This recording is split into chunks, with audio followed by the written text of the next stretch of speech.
believe you and going to just light it up, then it's just not going to happen. If it does, it's a miracle. Okay, it would be a goddamn miracle, because there's other things that we need on this team that we're not going to be able to fulfill this year, because we're just not going to have the money to do it, or the players that want to come over. If we start showing some promise that the team's going in the right direction, it might be easier to get some of these higher profile players that would be a blessing for this roster, that would really help propel us to the next level. So this is going to take baby steps, and Raider fans are not patient. You've seen that. You've seen it in the last couple of years with head coaches and certain players. Raider fans are not patient. By far, they are not patient. And I know we've been waiting a long time, but you got to give time for this to work. Yeah. Yeah. And I mean, I understand some people are mad that we fired Pete just because we're fired another coach, but that was a situation that had to happen. Like there's no getting around that. There's no way you could run it back with Pete. Afakasi, it's Hobo Raider. Huh? What's up, Roseanne? Afakasi just asked, who's that on the right? This is Clint Kubiak. Yeah. I don't want Gino to be anywhere near Mendoza if we draft him. Well, Gino could teach him what not to do, and he could learn from that. Yeah. What's up, Raider Pete? What's going on, my guy? Afakasi, what's up, man? I didn't see you sneak in here until just when I saw that chat. I believe in miracles. I do too. Right. Look at the 1980 U.S. hockey team. Believe in miracles, baby. Hey, real quick, Skipper. Yeah. Real quick, Skipper. The link is posted again in the chat. If anybody's interested in coming on, see the link, click it, come on in. Pat was not in that rated. I think Pat was not in that rated. I don't know what he means. I think we have about 6 wins, Jeff. Huh? I say 6 wins. I don't care how many wins we get, as long as we show improvement overall as a team. That's a better coach team. Yeah. Better execution. And if we lose games because the other teams are that much better, then so be it. It's what it is. What are you going to do? We have to deal with it, unfortunately. Just make it fun. Just make it fun for us to watch. Yeah. Because I would have rather watched grass grow than most of those games last year. Let's put it this way. Neil, if you come over to YouTube, it's in the chat. Let's put it this way. I don't want to go to a game and see what I saw when I went to the Philly game. I don't want to see our team come out of the tunnel flat, like they don't even want to be there. They're just there to just collect the paycheck, finish off the day, and let's just get out of here and out of the cold and get back to Vegas. I don't want to see that again this year. That's where I'm going to look for improvements, is the overall mentality of the players. Yep. Morale better. Are they getting along? Are they showing growth on the sidelines? Is Max Crosby, if he's still here, still sitting at the end of the bench by himself away from everybody because he doesn't want to be bothered with anybody because he's so miserable? I want to see him sitting with the rest of the defense, which I didn't see in Philly. He sat by himself the entire game every time he came off the damn field. Never sat and talked with anybody because he just did not want to deal with anybody. And nobody even went near him. Nobody even approached him to go and sit next to him, to even strike up conversation. He sat there by himself at the furthest end from the bench away from everybody the entire game. Granted, I'm sure it was exhausting because the defense was out there the entire game nonstop, So, I mean, I that's what I don't want to see this coming season. I want to see improvement there. I want to see improvement to the point where the team is maturing together, where everybody's getting along for the most part. There's a feeling of, hey, we're making the right decisions now. Again, we're not going to be perfect. We're not going to come out and we're not going to go 17-0. It's just not going to happen. If it does, again, it's a goddamn miracle. But it's like you gotta take the good with the bad. So if it takes us a while, then we got to deal with it. Shout out to my guy Neil. That's Neil. That was on YouTube. He just jumped over here to. He was on Facebook. He just jumped over from YouTube. I appreciate you, brother, for signing up as a member. You're my guy. I've known him for a long time. He used to be in the Booster Club with me up here. Oh yeah. But now he's down in Florida, and he's actually joined the Black Hole. He's part of my chapter. Very He's a cool. long distance chapter member.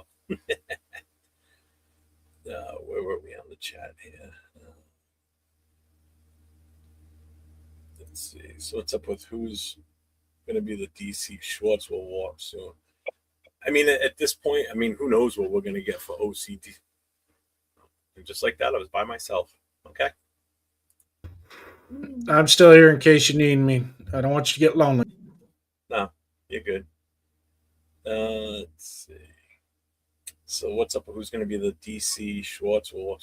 Yeah, I mean, I'm kind of hoping that that's the case. I mean, there's options out there for DC. I don't know the full availability for what's out there for coaches for it, but again, it's going to be what Kubiak's going to want to do, what he's going to feel comfortable with coming in with him once he fully takes over. You're welcome, Robert. Happy birthday again, my guy. You old fart. Let's see. Being today, we almost did a huge trade to get McCarthy last year. Yeah, JJ McCarthy. Yeah, I'm good on that one. Kubiak, fix the red zone issue. That's been our Achilles on offense. Yeah, and granted, Brock Bowers did exactly what I was hoping he was going to do this past season, which was get more time in the end zone, which he did. He ended up with 7 touchdowns this year versus the 4 from the year before. I want to see more of that. I want to see him getting like up to 10 or more touchdowns to really get him in the end zone a lot more. I mean, why wouldn't you? Especially once you're in the red zone. You know, let's see. I think Raiders fans want a complete team early on. We lose because we don't have hosses. Yeah, we don't lose because we were just incompetent. Well, we have been losing because we were pretty incompetent this past season, if you ask me. It was pretty brutal. But no, you're right, though.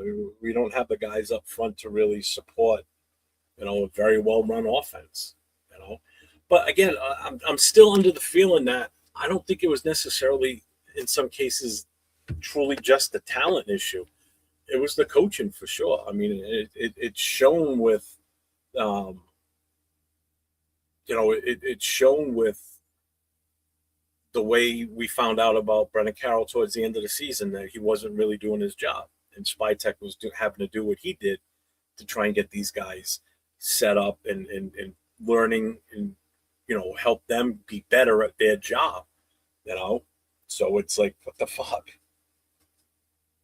So I still think there was a lot of decent talent on the offensive line. Like, I honestly think Caleb Rogers probably would have been starting earlier if it was pretty much anybody else out there.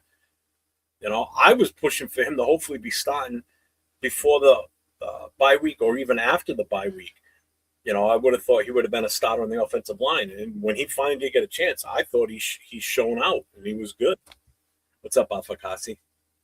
How we doing? Mendoza? Looks like 2 O's. That's all I got to say. Peace. What, did he just come in to say that and leave the fucker? What the hell was that? Yeah, we got Florida Raiders backstage. He's still not connected. As soon as he's come on, we'll push him up on the stage. Cool. No, you're cool. You're cool, Hobo. No worries, man. Yeah, he's Jason's in the background just playing around with everything. I can see him moving shit around. I like us trying to have a Kubiak as the zone run scheme. We've always failed with it.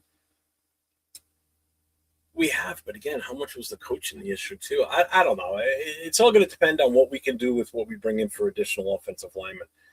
Do they bring in guys that are better at running that scheme? I mean, obviously, he's going to want players that are going to work well with whatever he's coming up with for an offensive scheme.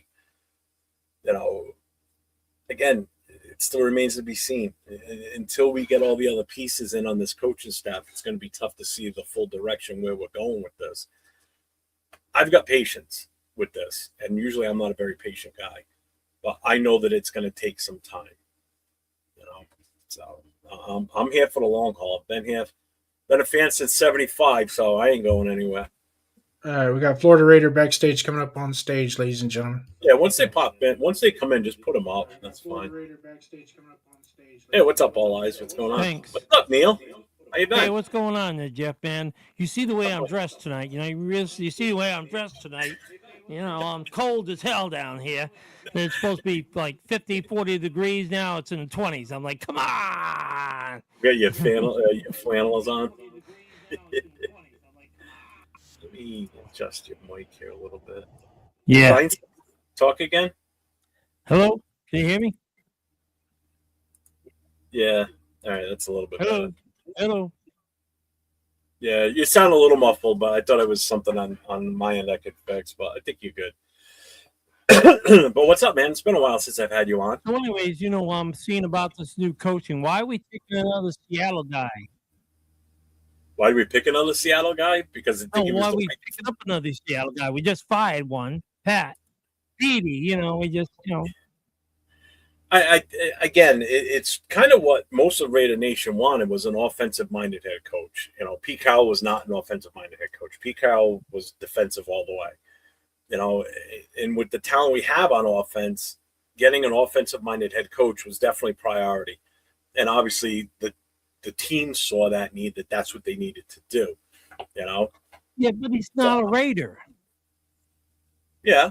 I mean, he's not a Raider. He's not a Raider-minded coach. I mean, we had Raider-minded coaches. Who's gonna be? I don't know. I mean, maybe hire. We have any old players who are out now and can play the game? Yeah. Play again, man. There's very few players that turn pro head coaches. Look at the Patriots. They got Mike Vrabel. I'm not sitting. I don't want to do an experiment with a former player as a head coach. I'm sorry. I know people are like, well, what about Derek Carr? Because you've seen those in chats. I've seen it in chats. I've seen it in comments. I've seen it on Instagram. What about Derek? I'm like, are you serious? Derek Carr is the head coach? Get the frig out of here. There's very few circumstances where a former player is turned into a good head coach. Guys that you would think would be great head coaches never even entered the coaching ranks, like a Peyton Manning. Like, I thought Peyton Manning would be a tremendous, at least start off as a quarterback coach and let him go up from there. Brady, same thing with him. He could have started off as a QB coach and then be groomed into that position to eventually be an OC and then possibly take over as a head coach. Mike Vrabel, it's worked very well for him, but he had that mindset. He's a tough son of a bitch, which is why so many people really wanted him as a head coach, because he's got that mentality. You see it when he comes off the field with the team, the way that the team just reacts to him. They love him there. And I hate every minute of it living here in New England. And you know that, Neil. You lived up here long enough how much the disgust for the Patriots is for us. We hate it. I hate the fact that they're playing in that game next Sunday.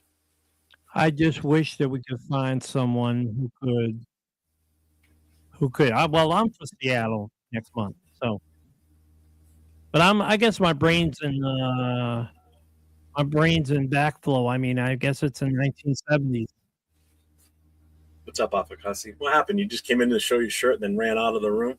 Bastard. Yep. Short and sweet. That's all it is. Who was this smiling son of a bitch? That's what I want to know. Who's this smiling son of a bitch, Who you calling the son of a bitch? That's not, no. That's not Mendoza. That's menstruation. That's menstruation right there. Menstruation. What are you talking about?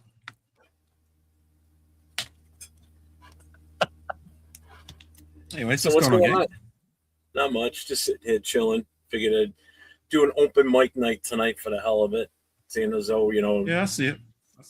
With what went on today with, the potential head coach that we're going to get. I'm not saying the head coach, and not until it's sealed. I get that. I get it. I'm kind of there. I'm kind of there with you too. Yeah. Kind of there with you too. And Jason said it earlier in the chat. It's like, if there's a team that gets screwed over, it's us. And, and it's happened recently, not with just us. I'm talking with other teams where they agree to terms with a head coach, and then last minute he's like, fuck you, I'm out. Didn't McDaniels do that? The Colts. Before he signed to us? Yeah. Yep, Colts. Bill Belichick did it with the Jets. He resigned on a napkin and then went back to New England.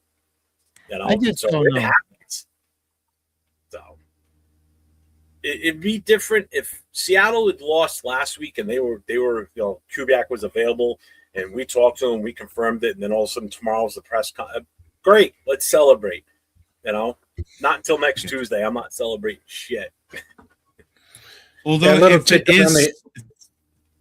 tidbit on the history in the same subject with Avocasi. In 2004, Sean Payton did the exact same thing to us. We actually had a press conference scheduled to announce him as our head coach. He got a phone call from Bill Parcells telling him, you might want to think about not taking that job. It might not be the right job for you. And Sean Payton, to this day, still brags about having the suit he was going to wear to that press conference. So, yes, it can happen, has happened, and it just seems our franchise is subject to that stupidity more than others. In the meantime, I'll be backstage. See ya. Take care, Chase. Like I said, It's all give me good. a solid coach and let's build. Honestly, I think like when I was live the other night with Raider Love and on 6. Raider Love said it best. Look, let's just get our coach, get our guy, and let's go.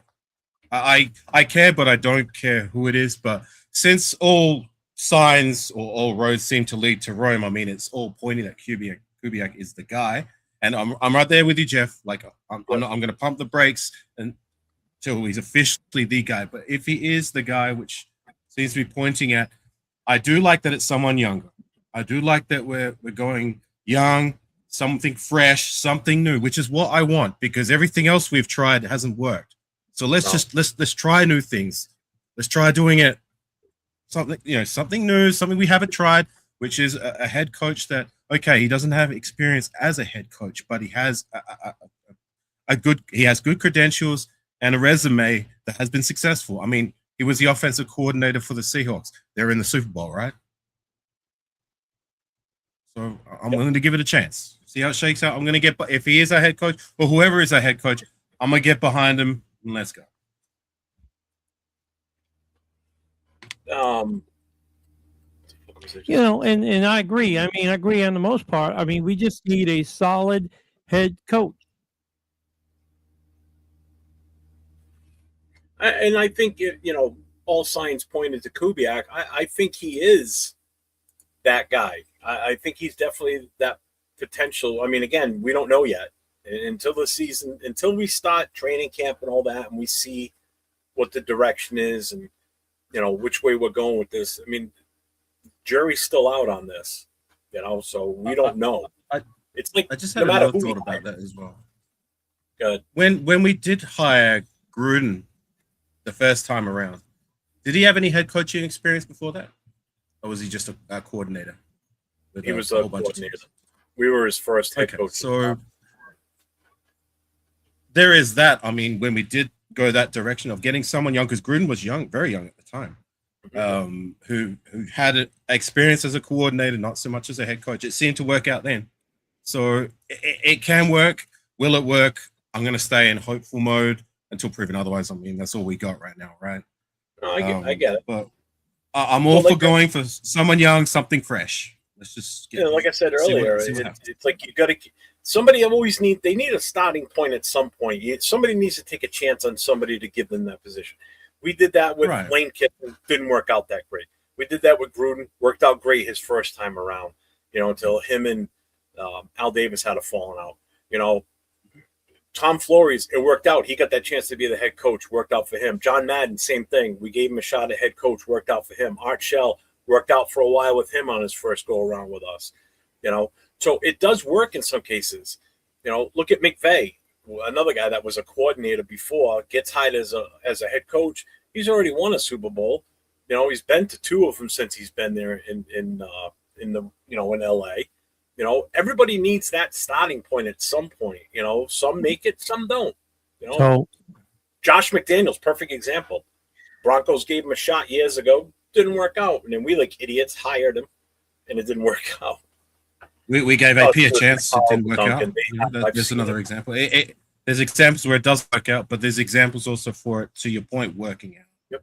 And look, like I said, I'm just going to see how it shakes out. If he is the guy, I'm going to get behind him. We need to make sure our lines at least give 4 seconds off the ball. Neil, you're really hard to hear, man. I don't know what the. I don't know what it is. I'm hearing double over here. You still got it on somewhere? If you're still watching the original show, that might be why. I'm trying to figure it out. I'm looking right now.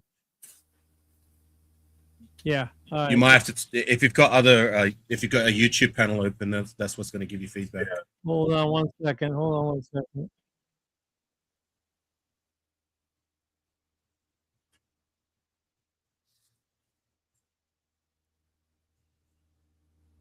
What about my YouTube feed? Is it coming through okay? Because I've been having a lot of problems with my internet lately. Your voice is perfect. I can hear you crystal clear. There's no distortion in your voice. Your camera's fine, so you're good, which is unusual. Usually, you have a lot of issues, like the connection. You know. Yeah, well, of late, I've been having a few issues with my connection. My internet, I'm gonna have to situate that sometime. So yeah, just haven't had a chance. Figure it out, Neil. How are you hearing me now? A little bit better, I think. Sounds good to me. Yeah. What's up, John Parker? What's going on, man? So, you know what? I think it's a perfect time to try this now. So we've got 42 people in the channel right now. So I made, at the request of Raider Will on Jay's show, he said, Jeff, get on it. Make a song for Mendoza. Because he's tired of hearing the Fernando Mendoza song from ABBA. So I said, okay. So before the show was even done, while he was still on with Jay, I said, song's done. I already had it done. So I'm going to play it for everybody now. You're using pseudo, aren't you? You're using pseudo, aren't you, Jeff? Oh, yeah. I love it. Yeah. So we're going to have some fun with this, okay? So I'm going to play this one first. So this is a legit song that I've made, right? And then I made some spoofs, which I think are absolutely hilarious. So we're going to play those too, but I'm going to play this one first. You ready? Here we go. They said the Raiders were finished. They said the future was lost. But every era gets a moment. Every franchise gets a name. Silver and black been bleeding for years. Draft nights heavy, full of doubts and fears. New regime, new vision, time to ascend. Need a leader, not just another trend. Pressure on the shoulders, lights on bright. Whole damn league watching draft night. Not a promise, not a wish, not a lie. This is where legends rise. When the pocket's collapsing, when the noise gets loud, that's when leaders separate from the crowd. Fernando Mendoza, savior of the game, silver and black destiny, remember the name. From the ashes, from the doubt, from the pain, Raider Nation rises, never the same. Fernando Mendoza, future in sight, arm of the franchise, born for the fight. Vegas lights, Oakland soul, Raider pride. This is our moment, this is our time. Not just talent, not just arm, calm in the storm, danger in this calm. Reach the field like it's second nature. Built for Vegas, from college nights to Sunday wars. Every snap screaming, give me more. No shortcuts, no running away. He wants to smoke, let him play. When the pocket breaks, when the game's on the line, that's when saviors are defined.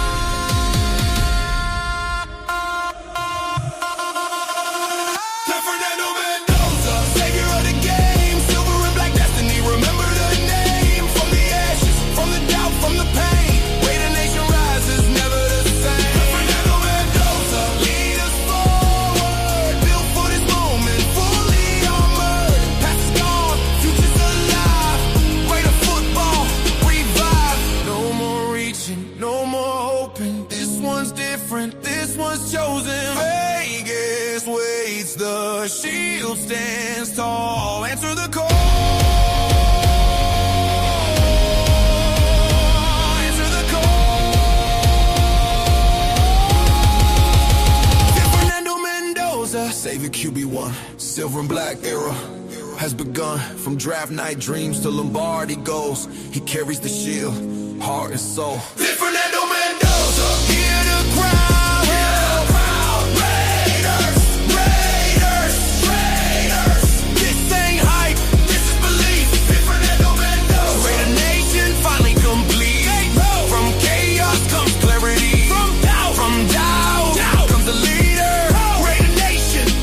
at your quarterback.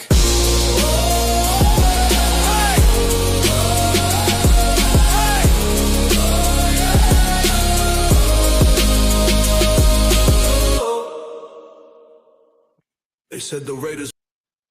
Okay, that was it. I'm trying to look over this Isn't roster that here. better than the ABBA song, though? I'm tired of hearing the ABBA song. Yeah.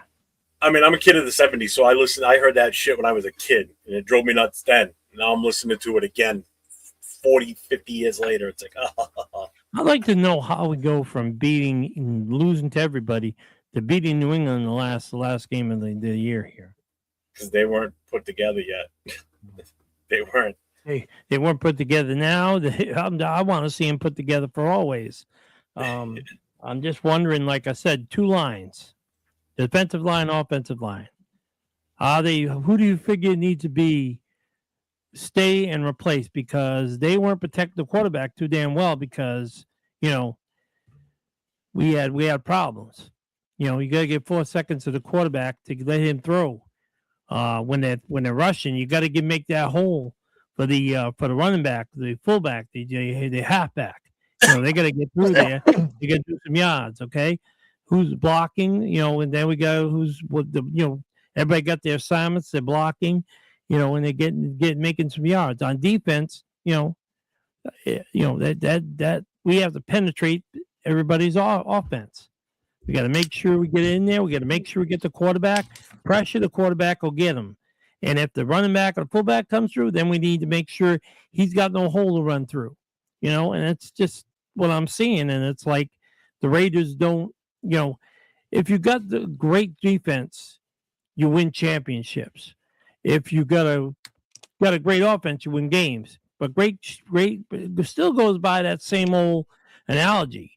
Great defense wins great championships. So maybe we should concentrate a little bit on that defense and making sure our line and our secondary are doing their jobs. Yeah, I know what you mean. Defense is going to need an overhaul across the board. Man. There's not. I said, Dave, you wanted to talk about like the roster, not in terms of the lines and that. Yeah. But what I'm saying, like to your point, offense wins games, defense wins championships. I agree, both of them go hand in hand. But like in terms of the defense, we need an overhaul across the board. I mean, there's only one guy, in my personal opinion, who's really a bona fide cornerstone of the team on that side of the ball, and that's Max Crosby. Yeah. Who else is there that can't be replaced? I'd say everybody that's there can be replaced. We can find somebody better. If we do find somebody better, that's the hope. Or we're going to need guys to step up and be more than what they were last year, the season before that, and until we see otherwise, it's I agree. We were last place in the league for a reason, right? I agree, and it's like I said, you gotta. Like I said, Max Crosby definitely a defining moment. I wish we'd have kept the guy we traded off to Chicago and then he went to San Diego. I mean, I wish we could have kept that guy because him and Crosby with a supporting cast there could have really talking about Khalil Mack. Rained hell, What are you talking about? Neil, are you talking about Khalil Mack? Yeah, Mack. Yeah, if they Mack and Crosby were together, imagine how devastating they would be. Yeah, they were never on the team together, but yeah. Oh yeah, absolutely. That was 7 years ago, man. I know, but still, I look at the past and I see the mistakes they made because of money issues, and my problem is you have two greats that you could have been on the same team if you would have planned it right. And it would have turned out great for him, I mean, you still got some solid guys out there, but I see a problem with the secondary as well. And I agree with you. You got to overhaul the whole damn thing around Crosby, maybe. Maybe we should just make it around Crosby, have everybody support Crosby, and have us get some penetration in there where we're hitting quarterbacks, hitting running backs, hitting fullbacks, and not making new yardage. Well, more recent, like I agree. I mean, coulda, woulda, shoulda. I've said it many times in previous lives. If we're looking at that specifically about what you said about Khalil Mack, I'm right there with you. Like, you do not trade away generational talents, and I do not throw that word out lightly in the prime of their career. You keep them in the door by whatever means necessary. I don't care how much money you had to throw at them. You know what I'm saying? But anyways, that's history. That's 7 years ago. But if we're going to talk more recent history, I agree with Jason. I mean, we rolled the dice with Kuntz coming back healthy and coming back to form. He just wasn't the guy we were hoping he showed flashes of back in 2023. Whereas Chason went on to we let him walk. He signed on to the Patriots on a very cheap deal, a deal I thought we could have matched. And now he's bought. He's having himself a season, and he's going to get himself the bag next year. So, you know, another blunder from our last regime's decision making. But you know, here we are now. We're just going to have to make up with it. Yeah, I just remember how many times at the bar, me and Jeff was sitting there watching a game, and we look at what happened, and we're like, all of a sudden bad happened. We're shaking our heads. We're being like, come on, you know, you guys could do better. 20 plus years, yeah. I mean, it's like I said, people question me, well, why are you a Raider? You know, why are you with the Raiders for so long? It's because I love the team. I mean, it was out in California when they played down in LA. I went and see them when they played in Oakland. I mean, I've stuck with the team for years because, you know, you have those tiny glimpses like 96. You know, you've had those 3 championships, which we had in the 80s and close to the 90s. And it's so sad that we have all that talent and we're not doing so well. And right now, we're not doing so well, and we don't have a lot of talent. Yeah. So it's the needle's way over here to the red. Yeah. You know, we need to get it back more towards the mid area, so we're like in the middle of the pack to start. You know, I mean, we're nowhere near ready for that right now. Not with what we got on this team. I wish we were. I wish we were. Well, on the flip side to that, I mean, look, like, it sucks to have gone through what we went through, but now that we're here, I'm glad that we're here, that we have the number 1 pick. We're going to be picking early every round of the draft. We have a lot of room to move with the salary cap situation. So we have the ammunition to turn it around. It looks like we're going to hire a head coach that's going to be young, that hopefully brings something new and maybe revolutionary to the table. You know what I'm saying? And can lead us. No quarterbacks from LSU. No quarterbacks from LSU. Right. There's probably not anyone worth a damn anyway. You feel what I'm saying? Like, yes, we're here, and that's the floor. But you cannot get any worse. We were literally the worst team in the league. So the only thing we can do is go up. And I'm willing to give it time to go up. It doesn't have to skyrocket if we can get there. I mean, hey, we're all going to be happy, right? But if we hit the jackpot, automatically. If we hit the jackpot, absolutely. Right. But I agree with you. We're now, where we're at, we're right here, right here at the very bottom. There's the only way is up, and like it's different in years past, recent times, because we've expected a little bit better each year than we did previously. Like, say, even when we hired AP, when we hired Pete Carroll, we expected to be better than the season before. We didn't expect to be so damn low. But now that we're here, all we can do is trend upwards. If we don't, the wins and losses next season for me isn't going to tell the full story. What I'm going to be looking at is just give us enough hope that we can be better in time, much like back in 2014 and 15. You know what I'm saying? And that's what I said before you came on. I was saying that it's like I want to see that progression of what's going on in the sidelines in the locker room, that we're meshing together as a team in a well-oiled machine. We may not have the right product on the field that's getting us the wins and the high points and everything that everybody wants. Everybody wants us to win 52-0 every single game. Not going to happen. You know, I want to see the productivity of how the team is being put together, how they're gelling, and I don't want to see what I saw in Philly again. I can't go through that again because that was just brutal. Watching that team just sit there flat from the moment they walked out of the tunnel till the time they went back in at the end of the game. It was disgusting. Do you think that was them expecting to lose or something like that? Do you think they're already forecasting, Jeff, that they were going to lose that game? Oh, I'm sure they did. I mean, first of all, Kenny Pickett was starting. It was freezing cold. We had basically a blizzard to start that morning off. I mean, we started the tailgate with like whiteout conditions where I was in the parking lot, I could barely even see Lincoln Financial Field from where we were. We were the closest lot to the stadium. Yeah. Couldn't even see it. It was snowing so hard. Freezing cold. It was miserable. Raider fans showed up in ridiculous numbers. We still had a great time in the tailgate, you know, and it just, you knew they weren't going to win that game. Me as a fan, I knew we really didn't have a legit shot to win that game, especially with Pickett starting it. We were just going to be outmatched, and it ended up being worse than I thought it was going to be. You know, everybody thought that KC game was bad and how Andy Reid was just toying with us. Yeah. This felt even worse. I mean, the second fastest game in NFL history. We had the ball for 17 minutes and 52 seconds. That game was a month and a half ago, and I still remember how much time we held the ball for. It was a 2-hour and 35-minute game. Sitting in the stand in the cold, it felt like it was 5 hours sitting inside that stadium, but we were only inside for about 3 hours. So it was cold. I can imagine. I can imagine how cold it was over there. And then, like I said, when you have a team that doesn't even come out and play, it's like you're watching that and you're sitting miserable, and you're like, I'm cold, I'm miserable, and now I got to watch a team that's not even playing today.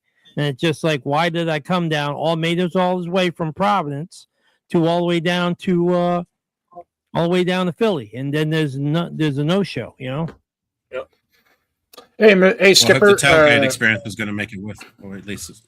Well, that's just it, and that's what I said the whole weekend.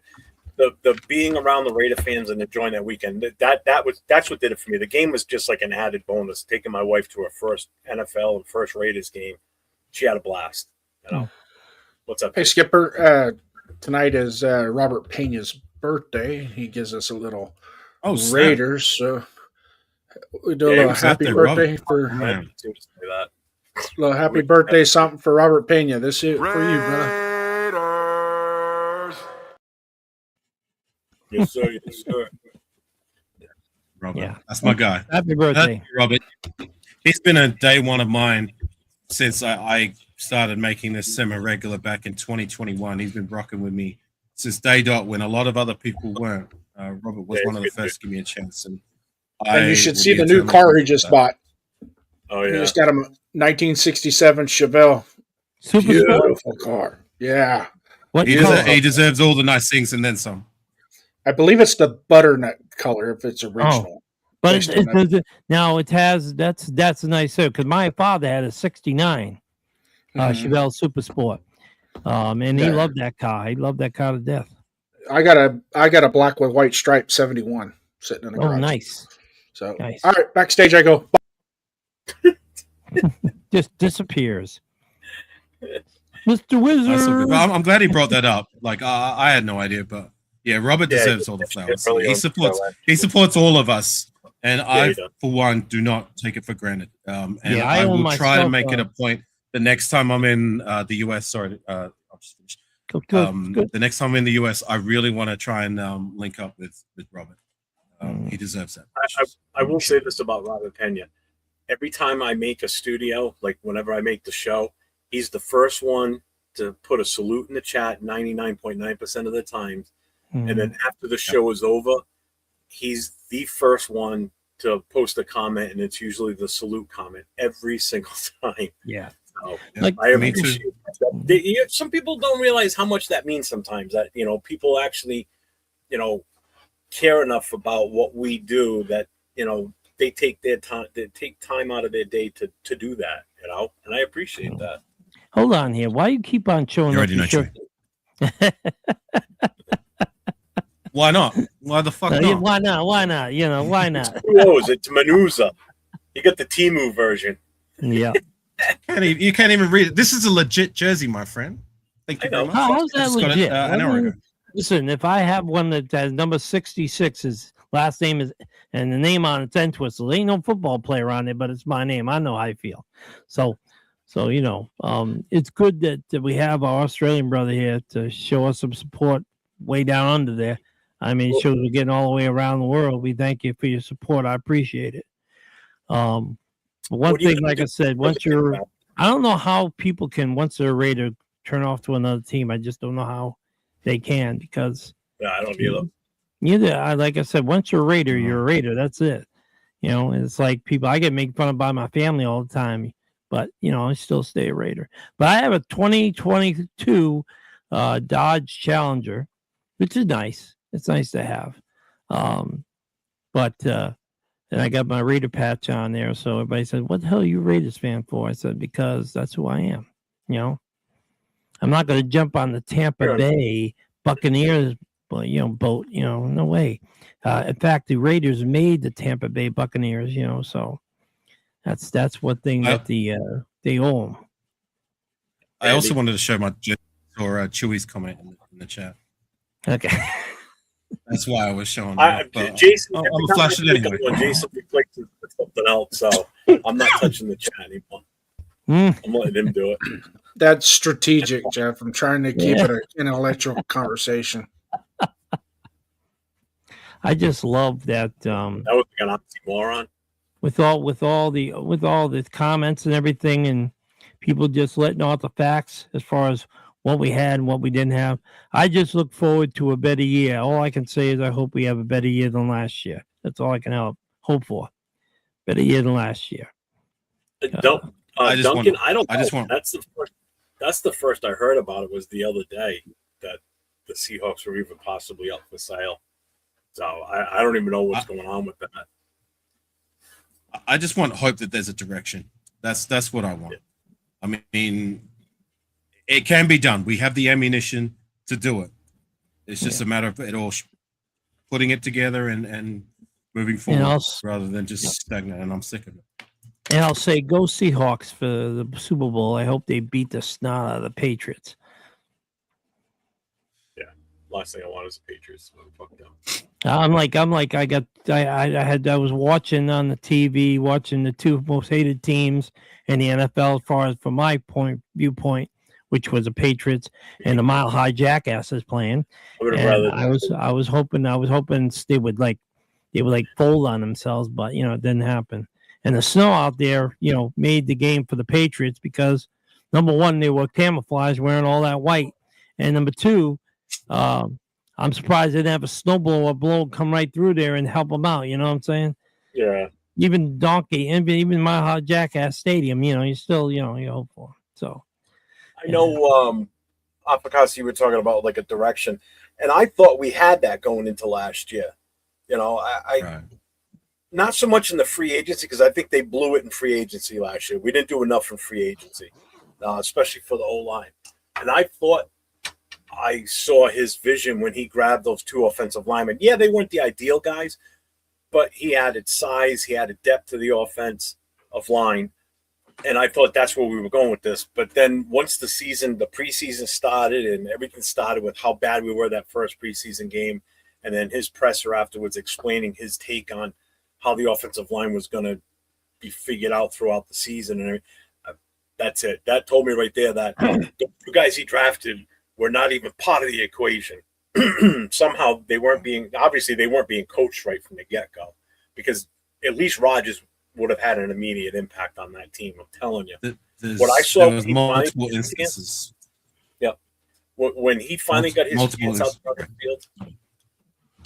I see these guys who don't even make the NFL draft, and you're wondering, okay, well, they didn't see you as a potential, but you could be something great, coming in. Maybe you are, maybe you hook on to a team, maybe just the right fit for any team, just picking up on them and going crazy with them, making sure they match you as far as your talent wise going.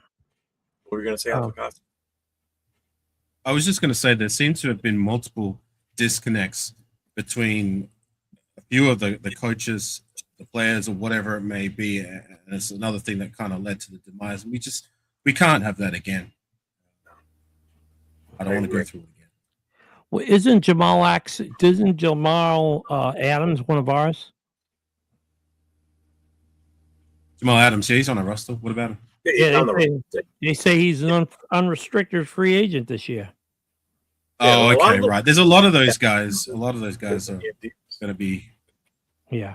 So we haven't signed a contract with him. Now, let me ask you on Jamal Adams. Do we see him as a plus on the team? Do we see him as a negative on the team? I mean, I thought he played okay for what he got a chance to do. I mean, Jason or Apicassi, you want to add whatever to it? Go ahead, Aaron. I'll get in on that. I liked what I saw from Jamal Adams when I did see him on the field. It surprised me though that they kept swapping him in and out more so than having him there consistently on the field. Because when he was on the field, I thought he was doing reasonably well, and I like that. But at the same time, and this goes across the board, I'm not going to cry spilt milk if we don't retain any of these guys. Yeah, We like were the Brock worst team in the Bowers, league last year. So who yeah, cares? Brock The only people I care about are the genuine, the guys who I believe have a future with the team, like our draft picks in Bowers, Genty, JPJ, and our franchise player being Max Crosby. Yeah. Most of everybody else are the drafted guys who you need to give time. These guys who were just here on 1 year deals, who even if they did contribute, am I going to cry if they go? No. No, I mean, if you guys got, you got actual players who are here and they're playing and they're dedicated to the Raiders and want a future with the Raiders, making sure they succeed in what they do as far as their positions, as far as what they're doing, as far as making plays, as far as being a Raider, as far as wins. I'm all for that. But if they're just here for a year because they're just trying to make money, well, you can make money elsewhere too. You want to be dedicated to us, and fine. But you don't want to be dedicated to us, and go somewhere else and play. I mean, if you don't want to, 1 year is, go play who you want to play with. So, or stay with us.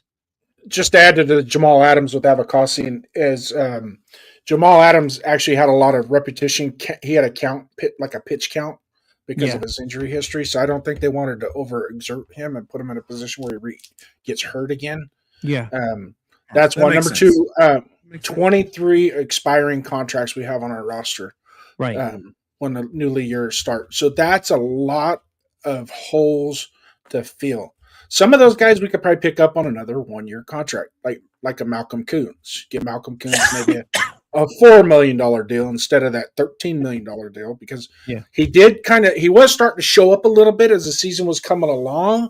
The results weren't all that great, but you started to see him a little bit as far as he was influencing plays, kind of influencing the pocket a little bit. I mean, he wasn't getting home, but you can start to see it a little bit. And that's a telltale sign of the type of injury that he had and how long it had been, with the type of position that he was playing.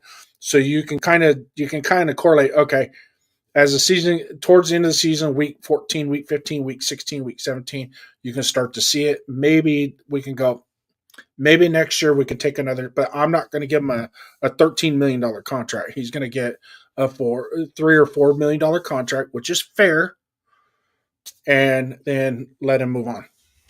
If he doesn't want it, go somewhere else. We'll figure out a way to fill your hole, because there's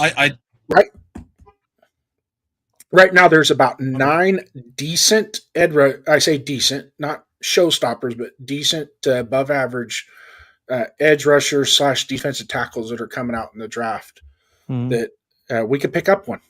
I mean, and put them in, and hopefully they're definitely going to be better than Tyree Wilson. That's for sure. Right. Well, I don't know if they're going to be better than Tyree off the bat with Tyree, where Tyree's at now. If he can be, great, fantastic. I'm all for taking a swing in the draft if there's a guy who's ready to contribute immediately, more so than say Tyree or Malcolm Quincy. Because to your point, like the things you said about Malcolm, as much as I get on Tyree Wilson, Tyree was starting to do that too towards the end of the season. Am I going to stop being critical of the production we've gotten from Tyree? Absolutely not. I've said it many times. It's nowhere near the bare minimum that you expect from a first round draft selection. You know what I'm saying? But at least you can see that he has been trending upwards. And while it's late, he still has year 4 to maybe fulfill maybe part of that potential. But I'm with you, man. I wouldn't mind taking a swing at defensive end. I mean, we found Max Crosby in round 4, right? Yep. My question is, do you think some of these players, well, 1 year, they hold back their talent because they figure that if they show too much, they'll be like let go? No, that makes no sense. Why would you do that if you're wanting to play for another contract? Right, if you've only got. So from where I stand, like it wouldn't make any sense being that like you want to maximize your production. So when you do come up for a contract, you're going to maximize how much teams are willing to offer you. If you're not going to play well enough for teams to want to pay you, that makes no sense to me. So Yeah, I it just doesn't look at matter it what like team you're on, even if it's the worst. So yeah, I just look at it like, you say, why would they hold back? But my question is that, these guys, they have a like an agenda for themselves. And like they have, well, I want to do this, I want to do that. Well, why wouldn't you do it with the team you're with? And why wouldn't you do it, to prove yourself as a football player where you're all of a sudden you're like questionable now because what you're not doing as well. right. Like I said, I just there's other, I guess, factors at play as to why they didn't produce as well as they players like these players that went to other teams last season. I'll give you an example. Divine Diablo, it was always halfway decent for us. Okay, can start, can be rotation, whatever. He goes on to the Atlanta Falcons, I believe, and he goes on to be playing at close to a Pro Bowl level. And we see this time in, time out. To your point, I guess, where these former Raiders go to other teams and they just mystically figure it out. But I just look at it from, it doesn't make any sense if you're coming up to a year where you're a free agent or you're coming off a contract that you would hold your play back, because at the end of the day, you're only hurting yourself and your bank account. And these players have only got one chance in their life to make the money that they're going to make playing professional football. Because once the lights are off, once their season's over, they got to go to other ventures, and hopefully there's something else at the end of the tunnel. But if there's not, then, how many players have we lost to the Raiders? How many players have we lost to the Raiders? How many players have we lost to New England? I mean, how many good players who wanted to play with New England did want to play with us, and their whole thing is getting to New England and playing? Like that guy last year who wasn't doing so well, and all of a sudden he gets on this fantastic team. He's in the Super Bowl this year. It's like I say, these guys have their own agendas to get elsewhere so they can play with the team they desire to play with. They dreamed about playing with, Well, I don't get your point, because Spillane was a great player for us. Chason was fine when he was with us. I don't understand. Like I said, I'm just figuring these players. I can give you another example. I guess maybe that goes to your point, but I see it more so that it was bad decision making and possibly coaching. Say a Mumford.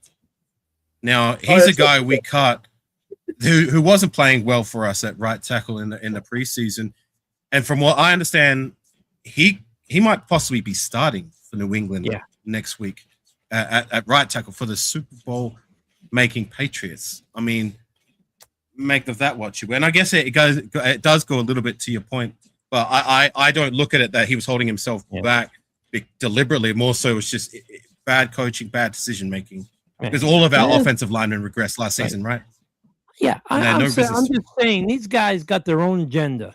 Every player that I see besides Max Crosby and a few players got their own agenda. Yeah, but you look at it this way too, Neil. It's the money sometimes too. And that's that too. Yes, in the contract he was wanting. All right, so New England, we were going to be outbid by New England for pretty much anybody at that point, because they had way more than we did last year. Yeah. So you're going to look at what we gave up by not paying him what Spillane wanted. For the money that we would have paid for Spillane, we ended up signing 3 or 4 different linebackers that all collectively did their part to do what they did out there. Were they collectively as good as him? Probably not. No. But again, we got 3 players that we could rotate 3 through versus just one guy. You know what I'm saying? That's kind of where you got to look at it that way too. Yeah. I just look at people's agendas. That's all I look at. I look at agendas. I look at people's personal agendas. Agendas in some cases. I don't think there's agendas. Okay. At the same time, like if you go for quality over quantity, like you were saying that we went re-signing Spillane and got these other 4 guys, but if we'd have kept that one quality guy on the door and had other pieces, maybe cheaper pieces around him, and if he was good enough to elevate that, because he's that good, like much like say, I guess you could say Max Crosby. I mean, he is that good where he elevates the rest of our defensive line, because the rest of the defensive line, Yeah. look at it, ain't that great, right? But because Yeah. we got Max Crosby, I'm not saying Spillane's Max Crosby. I'm just saying, like, Oh. you've got a quality enough player to maybe elevate the rest of the line, the positional group. Then it could. I mean, like I Make it- said, it's just my way of thinking. It's just my way of trying to analyze why we've been in the back picture, because these people always have their own agendas. The players have their own agendas. Everybody says, like Tom Brady, he was a big San Francisco guy. He ended up in New England under Mr. He was a true quarterback. Where he's only in the backfield, true backfield. Once he was out of the pocket, I'm trying to see how you're equating that to an agenda for him, though. He was drafted by the Raiders. I mean, by the Patriots. I understand that he was drafted, but he fell into a perfect position. I mean, but the thing is that Losing me, Neil. What's that? You're losing me, Neil. I don't get what I know. I'm just looking at, like I said, if we got players playing for Raiders and they play well, I don't care. But as long as that's what they're there for, their personal agendas, screw the personal agendas. We'll send them down to New Orleans, okay? Send them down to New Orleans and have them play for them. Don't send them to New England. These guys just want, I want to go to New England. No. Back to what we said. These guys are free agents. They're free to go where they want. These guys are free agents. They go where they Yeah. want. We don't have any say in that. If we don't Yeah. re-sign them, they could go play for the Antarctica friggin' Eskimos if they wanted to. Yeah. You can trade. Let's send them to the Eskimos then. And if the deal's with a team that we don't like, it's a deal that we got to stand by, because it works best for us and works best for them. Yeah. Just real quick, shout out to Diesel in the chat. What's up, Diesel? Shout out to Hummer. I saw you pull through here. Cool, Kev. I want to get to your point in a second here about Pratt, because now that I'm seeing that, and I'm like, you know what? That actually makes perfect sense. Sue, I see Sue's in the house. What's up, Sue? 46MD, what's up, man? How you doing, brother? James Furpo's in the house. Let's hit him up real quick here. Just taking a quick break so we can just do it. Raiders. Yeah. Well, let's see. No, hold on. That guy Broncos, with last name Broncos. Okay, hold on. I gotta mute you there for a second, dude. Hold on. Try to get through some shit here. I just want to get back to Pratt's, not Pratt, what he said about Pratt, how Pratt was talking bad about the coaches and everything. And now there's two situations that happened this past season that I want to comment on now based on what Kev said. And he makes perfect sense now. Now I'm seeing the big picture here. So before week one season, week one before the season started, we had brought Amari Cooper in. Okay. He was in the building for about 20 minutes, it felt like, and he finally said, you know what, I'm retiring. And we made fun of it that, as the season went on, it's like, now we know why he left, probably because he saw the shit show that this team potentially could be. Then you add Jermaine Pratt to that, where he was talking about the coaching staff and how it's dysfunctional and everything. And what happens to him? We ship him off to Indy. He does great while he's up there, okay? Amari Cooper stays retired. So the writing was on the wall, but I think some of us didn't realize it right away at that point. I know I didn't until it's finally clicking now, because now with all the Brennan Carroll crap coming out, and now you look at Cooper, why he left. We don't know the full reason why he left other than the fact that he wanted to retire. Could it have been he was out of shape? Who knows? But he could have seen what the direction the team was I'd going. say it was a letter. I think it was too. I think it was the direction of the team. And then you see what Pratt did, and they ship him off. So I think there was more to it than what we're really being led on to believe. And that is part of the reason why I personally, I don't want any coach left. And I know people love Leonard from the defensive side, and because he's in tight with Max, I don't care. That is part of the reason why I want nobody left from this current coaching staff. I want a complete wipeout, because I don't want any bad juju coming over from last year being dragged into this one. I want this to be as smooth ocean sailing for whoever. If it's Kubiak is guaranteed and he's here once he signs, I want it to be smooth for him. I don't want I want him all his guys that he wants, that he knows he can trust. I don't want any leftovers. Nobody likes leftovers sometimes, right? So, Yeah. So do we have from the coaching staff as far as Bill Belichick? Is there anybody? I mean, not Bill Belichick. Pete Carroll. Do we have anything left over? everybody's still there. The only ones that are gone are anybody that's left the team. So Pete Carroll's removed from the ranks. Patrick Graham's off of there. There's a couple others that are missing from there. But until, they're all still employed by the team, but eventually they're going to be obviously either retained or let go, but I want them gone. Yeah. The one that's still on that list that drives me freaking bananas, why he's still there, because it already shows that he didn't do his job, and Spytech knows he didn't do his job because Spytech was doing his job, is Brendan Carroll. Why is he still on the payroll? Why is he still show up in the coaches list when you go to Raiders.com? Why is he here? He should have been. I'm gonna sign off. Look, it's a matter of time with him. Not sooner. He's not coming back. No, he better not. So, cool, Kev, I get what you were saying with that. Now it makes perfect sense. 100%. Let's see. Is there anybody else that popped in that I might have missed? Hey, Jeff. Hey, his whack-a-mole. With what? Whack-a-mole. Don't make me turn you into HR. Hey, check this out.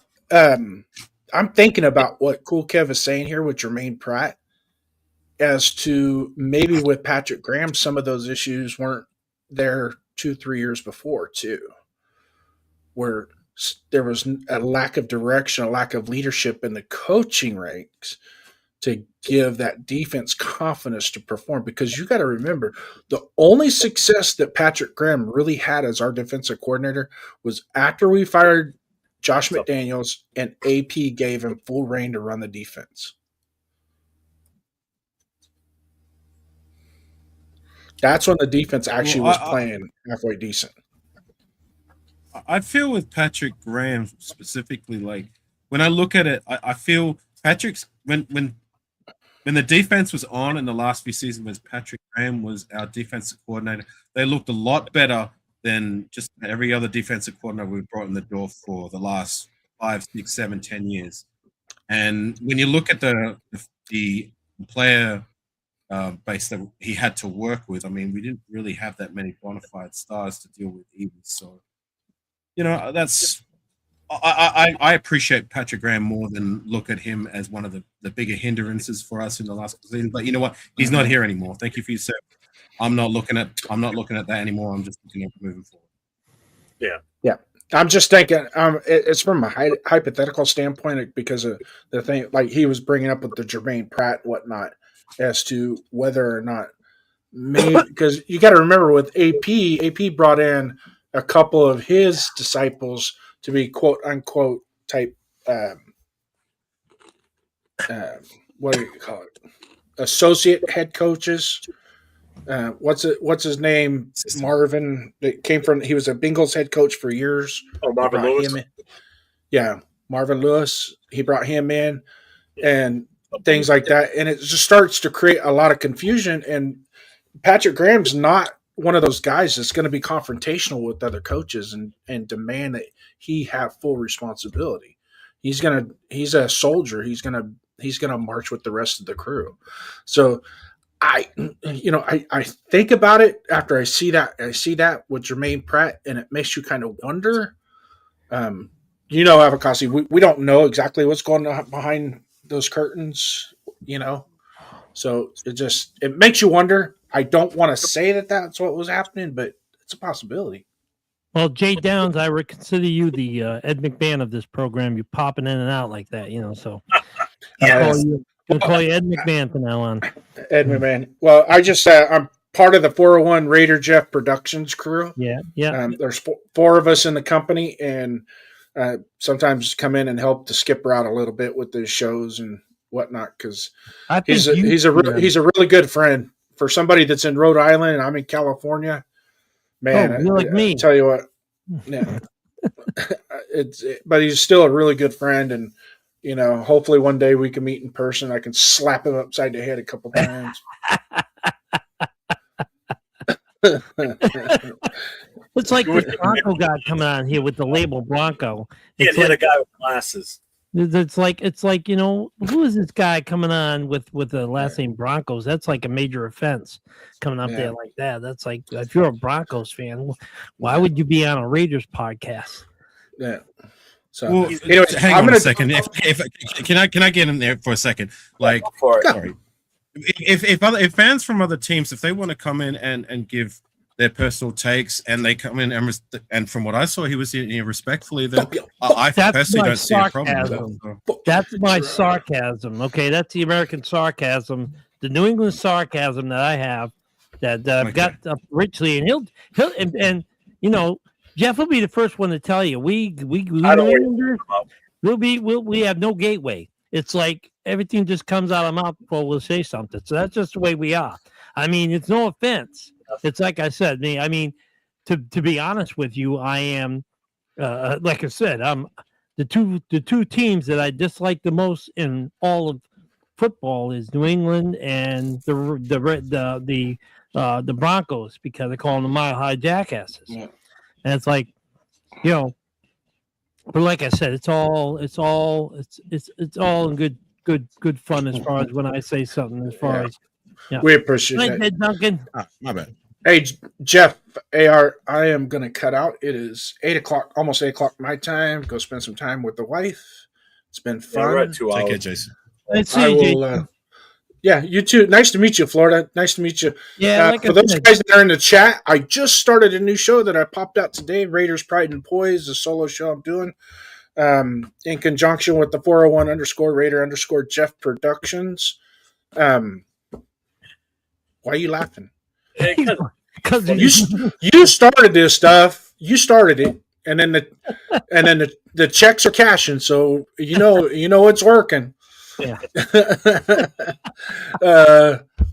So Afakasi, anyway, he must have got pissed off and left. No, he's backstage, but he can still hear us. Yeah, I mean, like I said, I hope I didn't offend him. I was just basically saying how the sarcasm. That's our sarcasm.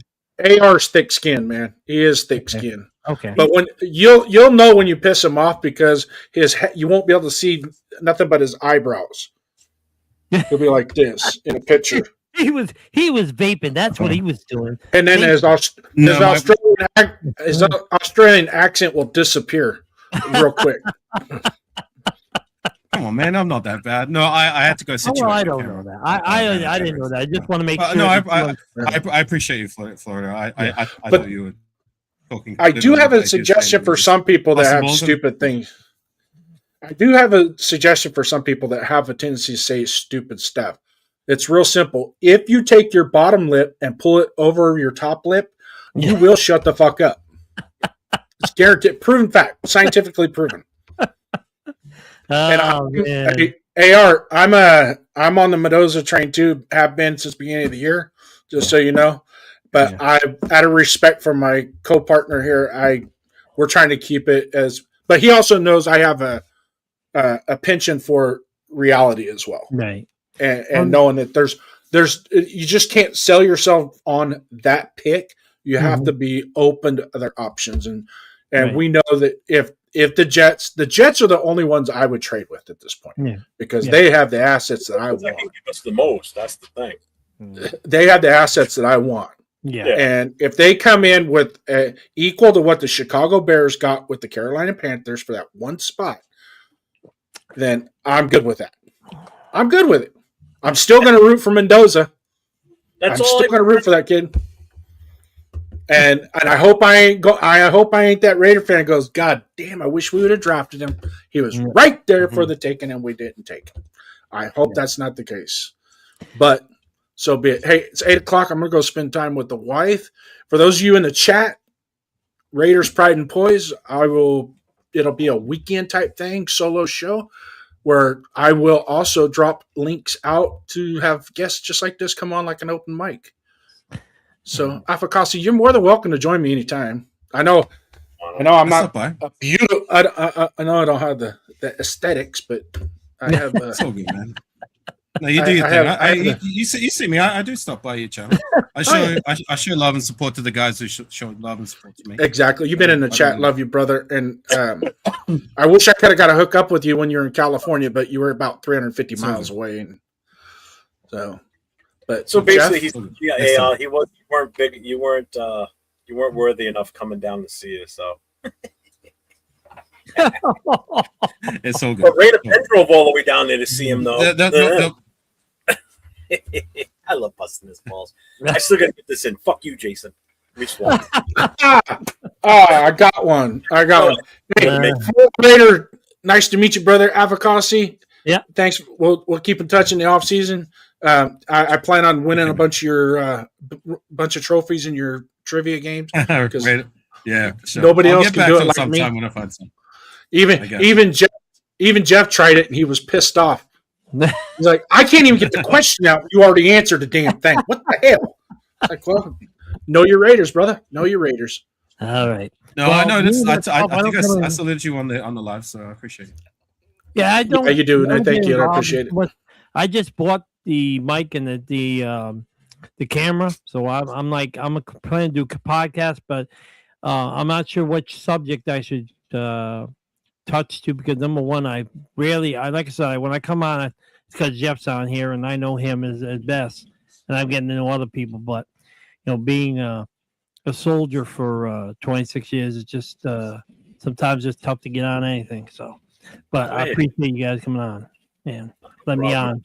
I enjoy having you on when you come on, man. You know that. Yeah, I know. Listen, it was it's nice almost 1 o'clock my time. It was the first time. It's about 10:57 here on the East Coast. I'm gonna be signing on myself because I got to work tomorrow. I got a staff meeting at 10 o'clock, and then got a plan to make people miserable the rest of the time. I'm a quartermaster at the VFW down here in Florida, and there you go. Got some work to do as far as with the quartermaster position. So, you all have a good evening, and I'll talk to you later. Goodbye. Take care, man. I'll put the link up there one more time. You just got to close the panel. There you go. Huh? So, Jeff, since it's the topic of the show was supposed to be Mendoza, I haven't even had a chance to say my piece on what was supposed to be the topic at hand, right? Yeah. I thought more people were going to come on, like the ones that were like, so Mendoza, that's what I was waiting for, but like nobody gave the opportunity for people to come on. I'm here. Oh, I know that, but I just expected more people that would want to, because when I've been on this past weekend, that's all people were saying. And then I said, all right, I'll do a show this weekend, whether it was Saturday night or Sunday, and I'll do an open mic. Anybody that wants to come in, they come in and they can talk about Mendoza. I want to hear Mendoza takes. Why you want him, why you don't. If you don't want them, let's go. I thought maybe they might have been intimidated by the fact that, like, I guess that a lot of the guys that come on your panel, like yourself and maybe the other guy the other night, on the other side of the coin where they want to go in a different direction. So, but that's what I'm willing to stand up and step up to the plate. I'm here. Yeah, go for it, man. It's all yours. All right. Well, look, I don't want to give anything long-winded or give you a whole bunch of X's and O's. Why he's going to be the guy because of this stat, that stat, whatever, yada yada yada. That's for the birds. All right. I'm gonna go by what my gut says and what my heart says and what I see with these two eyes, these two pretty eyes. Anyways, look, I've said it many times before. I'm tired of going the whole. We try to find the veteran quarterback bridge. We play that. We try to play the bridge quarterback game year in, year out. That doesn't work. Okay. We draft these quarterbacks in later rounds who they may be good enough to be a serviceable rotation guy or a guy who can come in a pinch and win us some games like an Aiden O'Connell, or they just don't pan out at all like a Cam Miller or whatever it may be. But in the last 20 years, 2 decades, since Jamarcus Russell, we haven't even tried to address the quarterback position outside of Derek Carr when he provided some stability. And I'm tired of waiting. I'm not doing it anymore. Okay. I don't want to talk about no trades when we literally have the first pick of the draft. There is a guy there that I've seen play, and I don't watch much college tape, but I was paying attention to what he does. Okay, this is a good kid, a guy that comes from a good foundation. He's a champ. He's a championship winner. He's a leader.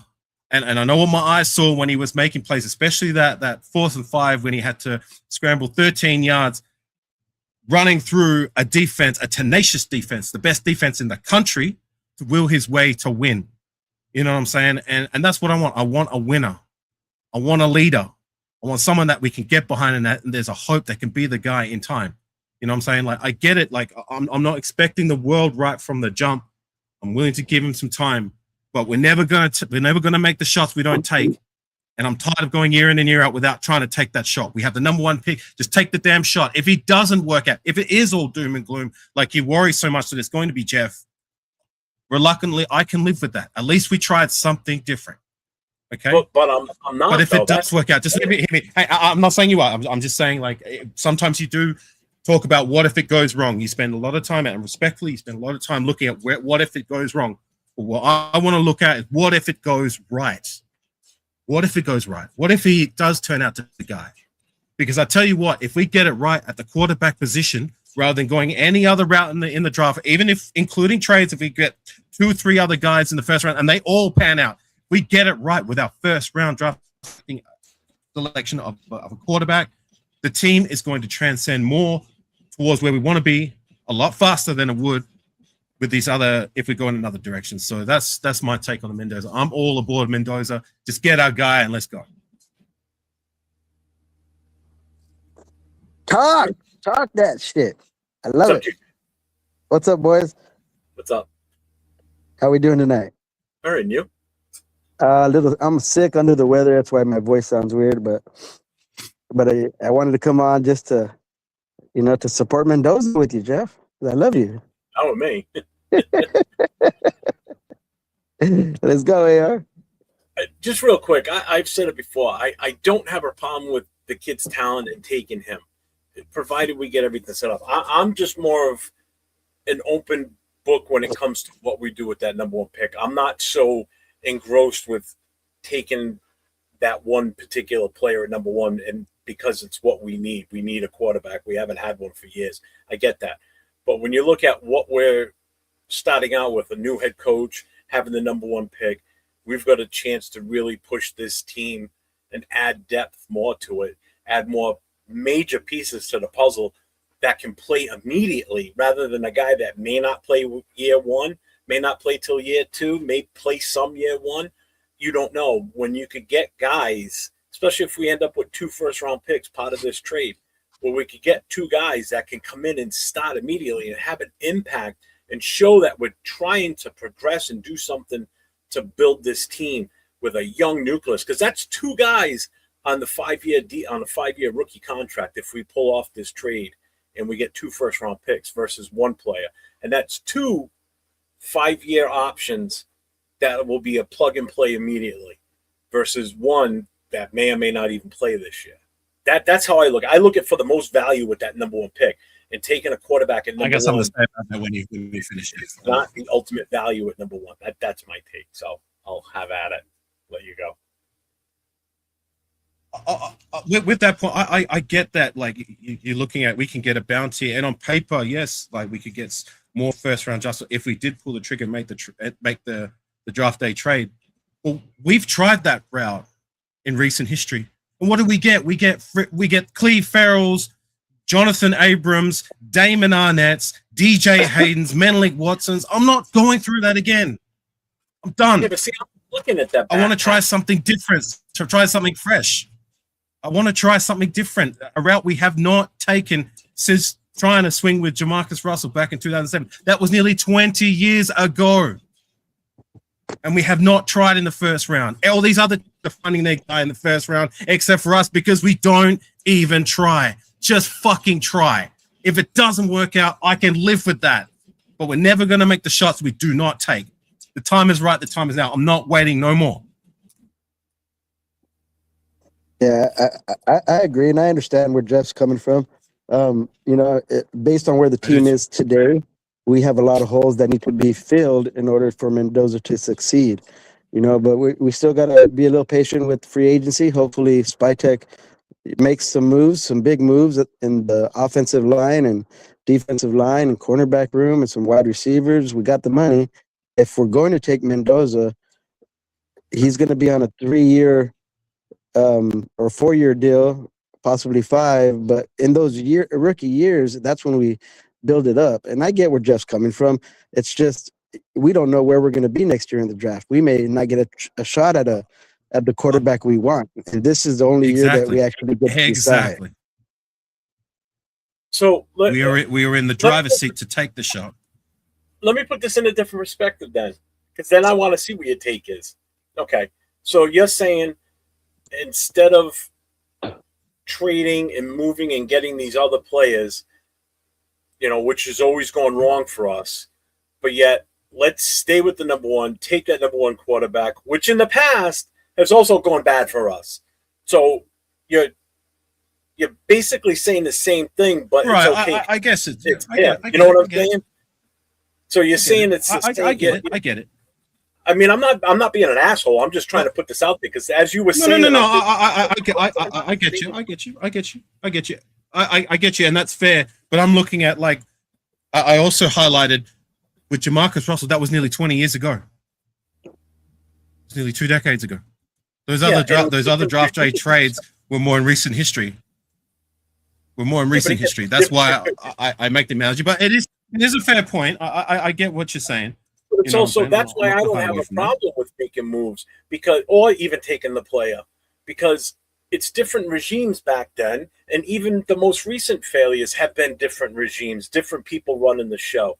So yeah, but sometimes there was also one common denominator with this, and the last name of that person involved was Davis, whether it was Al Davis or Mark Davis, that were muddying up the waters. And if he let Spytech do what he's supposed to do, I have all the faith in the world in Spytech. And now with our new scouting team, with the guy we brought in from Philly running the show, this is going to be the true test this offseason right here on the valuation of these kids coming out. So you will probably see better draft picks and taking better chances on some of these plays in this draft. Because remember, yes, the guy was here last year that came over from Philly, but all the reports and everything were done by the old scouting system. Okay, so it wasn't his product, that he had to go by those scouting reports. So now it's him and his crew that put these scouting reports together. So you're going to see hopefully you're going to see better evaluation of talent from these college players coming out. A little bit more homework done on some of these kids, vetting them properly, finding out more history of their background, because we've obviously seen that in the past where we didn't vet these kids good enough. And Henry Ruggs aside, Henry Ruggs was not a vetting issue. That was just a bad mistake. Arnett was the problem. Damon Arnett because there was stuff that came out after the fact that he had stuff also on social media way prior to that. Okay. Yeah, he wasn't even a first-round prospect, and they took him in the first round. Yeah. But just to your point on getting more draft selections, I feel we have enough. Yeah, granted they're not in the first round, but we've got 9 other draft picks to shake things up. I mean, I highlighted before, we found Max Crosby round 4. I mean, those picks are hard to come by, but it can be done. Just because you've got 3 first-round picks doesn't mean you're going to get 3 bona fide starters or even good players, which is what I was trying to highlight. You know what I'm saying? I just want to try something different. I don't want to try anything cute. Just want to take a swing at our guy. You know what I mean? Okay. I can't say it enough. I'm tired of waiting. I'm not waiting no more. Well, what happened? Oh, go ahead. I'm sorry. Go ahead. I got a question for Jeff. If Spytech makes the big moves that we all anticipate, and where our team is better prepared for a quarterback, do you change your perspective on taking him first overall? Are you talking about free agency? Are you talking free agency? Yeah. If Spytech makes good moves, then right. Why wouldn't we? I've been saying that for weeks. I've actually been saying, you go back to all my shows when it comes up and people say you don't like Mendoza. No, I'm correcting myself. Listen, I have to do this every show. Somebody comes off with you don't like Mendoza. No. And Jason even stood up in a chat the other day and said that it's not that Jeff doesn't like Mendoza. It's I don't like taking him with the number 1 overall pick. I have no problem with Mendoza if they deem he's the guy, provided we address the situation in free agency, which means if we bring in one or two, preferably two, solid At least. veteran offensive linemen, go get your guy. I'm all on board, and I'll support the kid 100% and pray to God that he's the guy going forward for the future of this team and puts us in a position to win. If we don't address it in free agency, at that point, it's already going to be too late, okay? Because now you're going to have to hope that we address it in the draft. Because if we come back another season with Kappa and Parham and all these other crappy players that we have, granted, we've got Miller, okay? You've got JPJ. You've got hope with that kid Rogers, because I think he's going to be a starter next year, hands down. Glaze, I don't know what's up with him. He looked awful this past season. Hopefully he gets He his looked shit terrible. together. He looked absolutely a pitiful. He was getting burned left and right.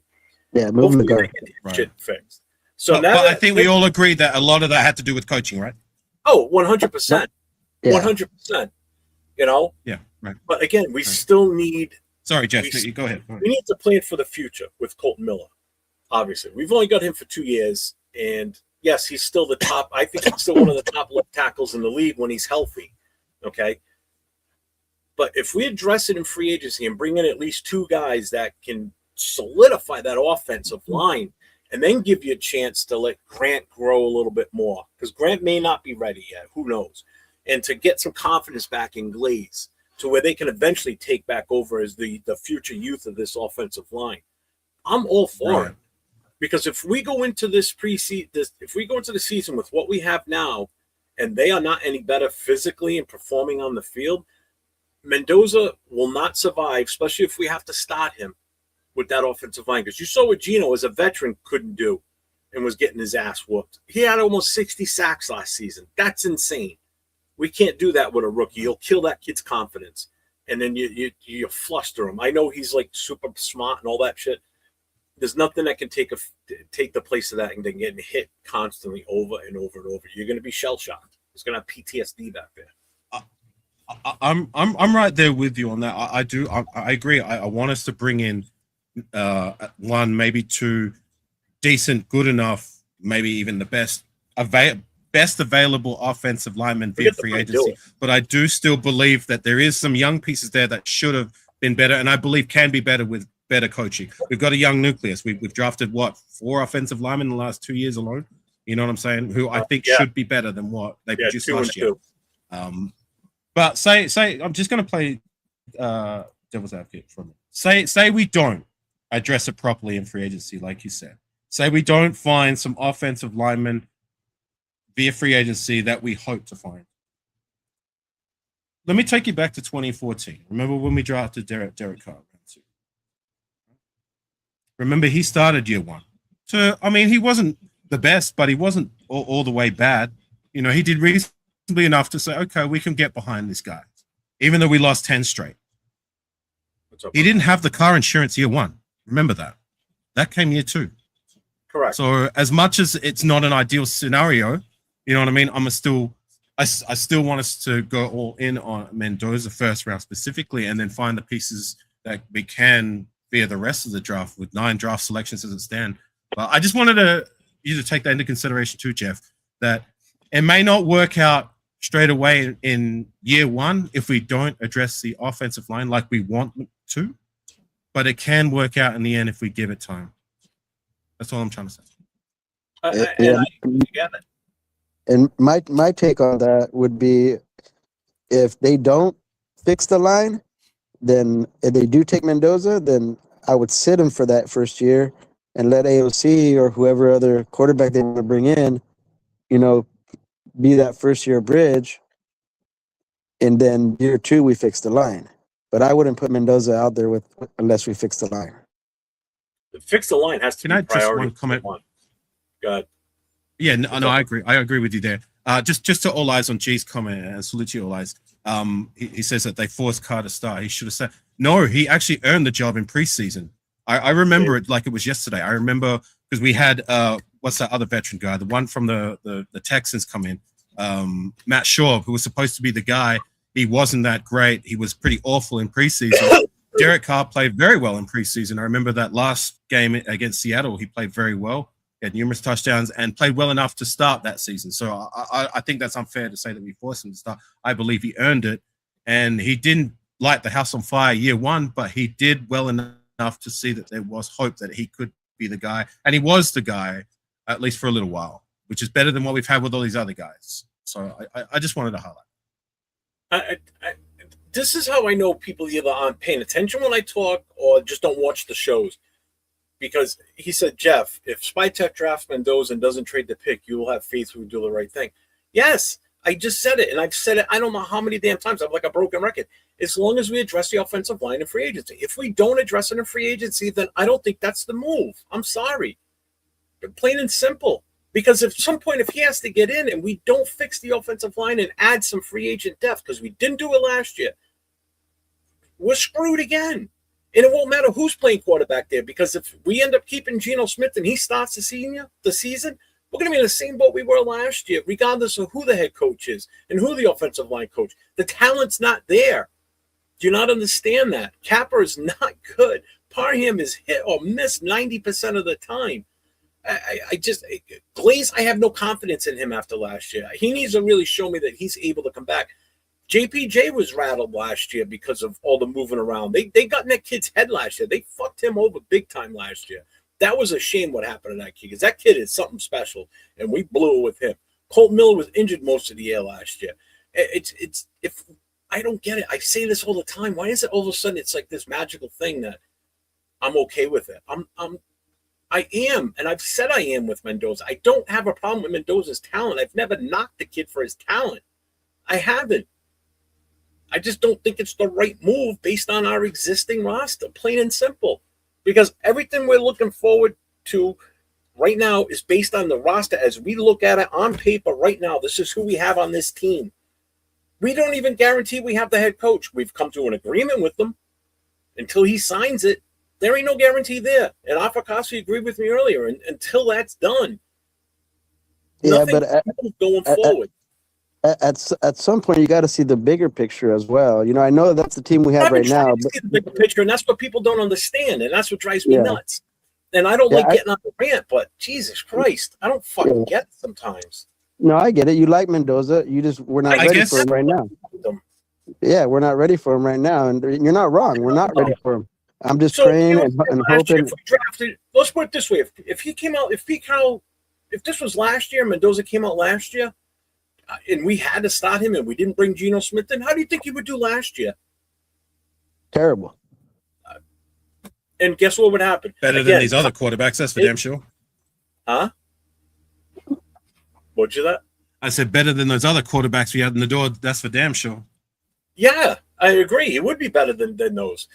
But we would have started him with such a bad situation. So again, when you look at this roster, it's the same players we have now that we had at the start of last season right now. Until things get improved, there's no guarantee that we're going to have an offensive line. Until they stop practicing and we see what these coaches are doing with these guys. Until that first preseason game and that offensive line comes out and how they perform, that's going to tell me whether we're going to do okay, especially in the running game. And people have to remember, too, with Kubiak's a run-first guy. So you're going to see Genty a lot if we can make the holes for him this season, unlike we couldn't last year. And granted, it wasn't all on the line. That was a lot of I guess. Yeah, you're not. I guess my my objectivity, and it's not just with you, Jeff, who feel we should go in a different direction. It's pretty much everybody that I see who's kind of in the same chain of thought as you, Jeff, is that like you guys, and I get it, you guys look at where it can go wrong if we select Mendoza. The way I personally like to look at it is, what if we get it right? What if he is the guy? That's all I'm trying to say. And we're never going to know. Yeah, I know. All right. Okay. But that's how I want to look at it. What if we get it right at the most important position in football? We can build those other things. We can get those other things around him, preferably already there, but we can do that in time. But we're never going to have the guy unless we try to find the guy. And that is something we haven't done since, you could say Derek Carr, but if you go further than that, if you're looking at first round specifically, Jamarcus Russell. And I'm done with waiting. I'm not waiting anymore. We've got to take the shot and then build around What if Kubiak doesn't want him? That's another thing. We have no idea.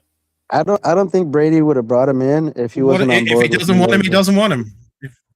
That's what I mean. What if he wants people throwing his name out there? What if he wants Mac Jones to come in here and wait for next year? I'm sure these are questions they ask in the If interview. they do go that route, then they go that route. Yeah. I mean, so there's nothing, again, nothing's etched in stone.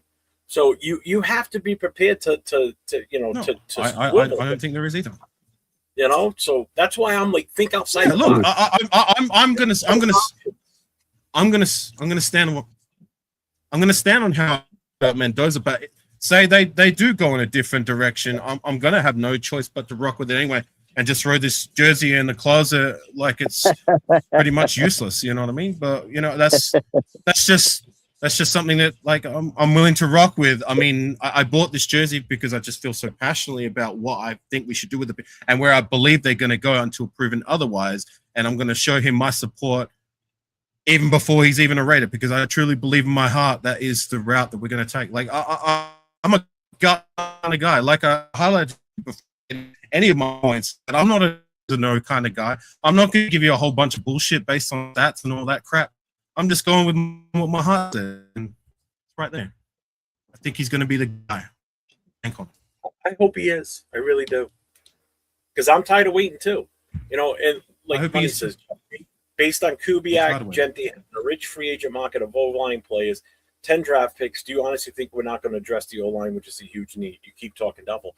Because until I see it, I'm going to be that way. I have to be. I have to look at what we currently have. And everybody else should too. I mean, everybody's got these hopes and wishes and dreams of, we're going to get this guy, we're going to get that one. You still have to hope that players want to come here, because we're still, until things are proven otherwise, we're still a dysfunctional organization. And you can't argue that we're not, because we are. We are still a dysfunctional organization until we start see the direction this ship is sailing going forward.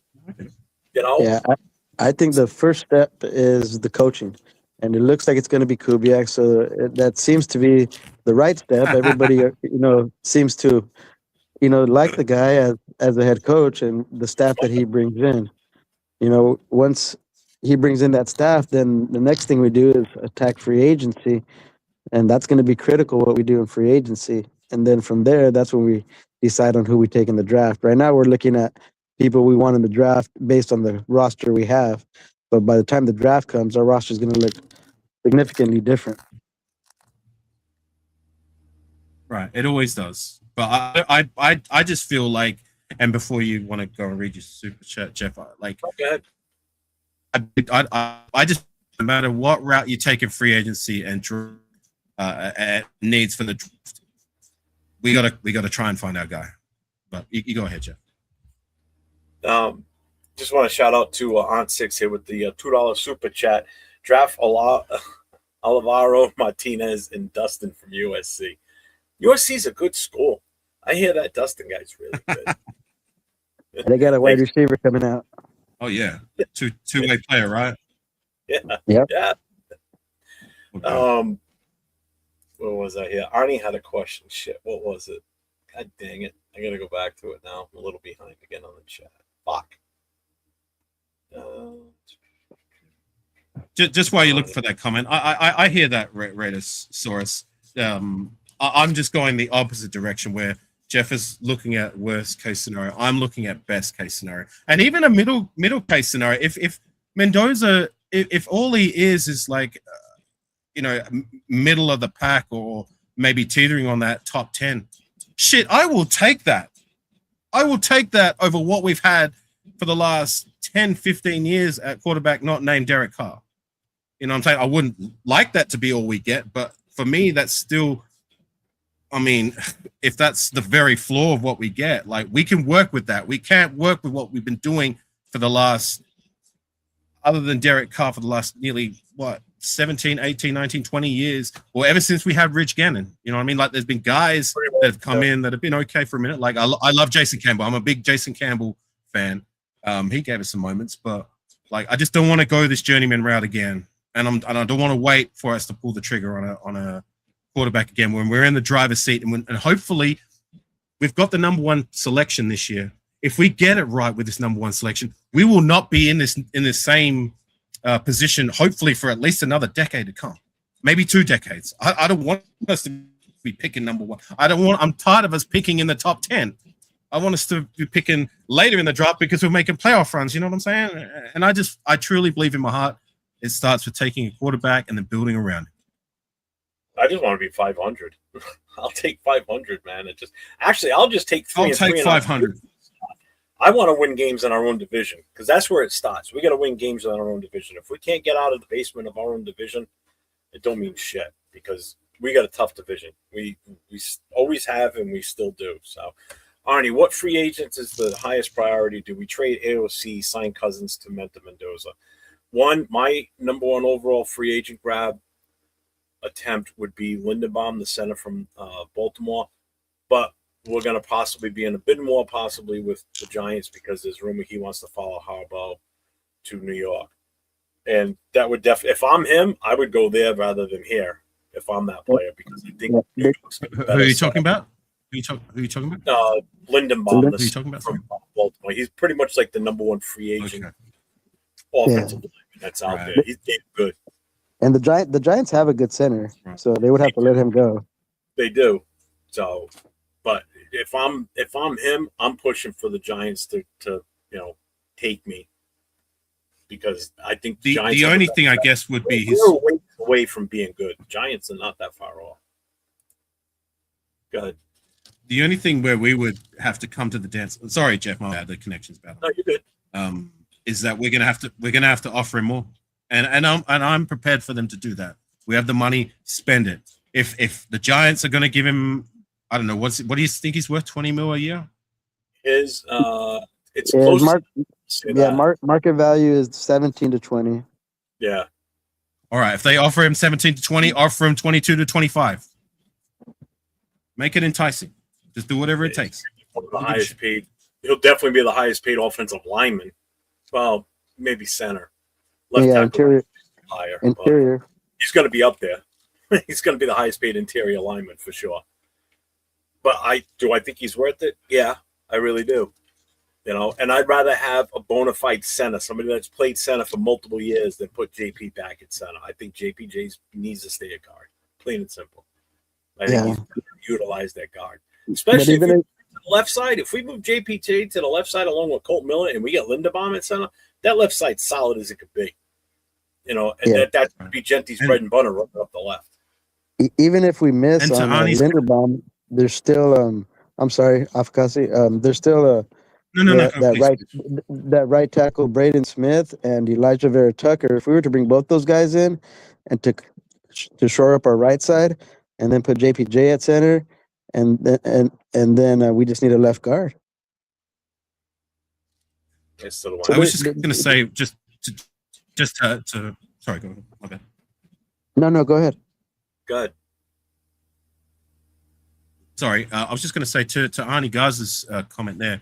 Rodney Hudson changed our offensive line completely. Yeah, and that's why I'm highlighting when I go back and I'm looking at what worked for us in the past, where we have drafted a quarterback either round or round two with Derek Carr.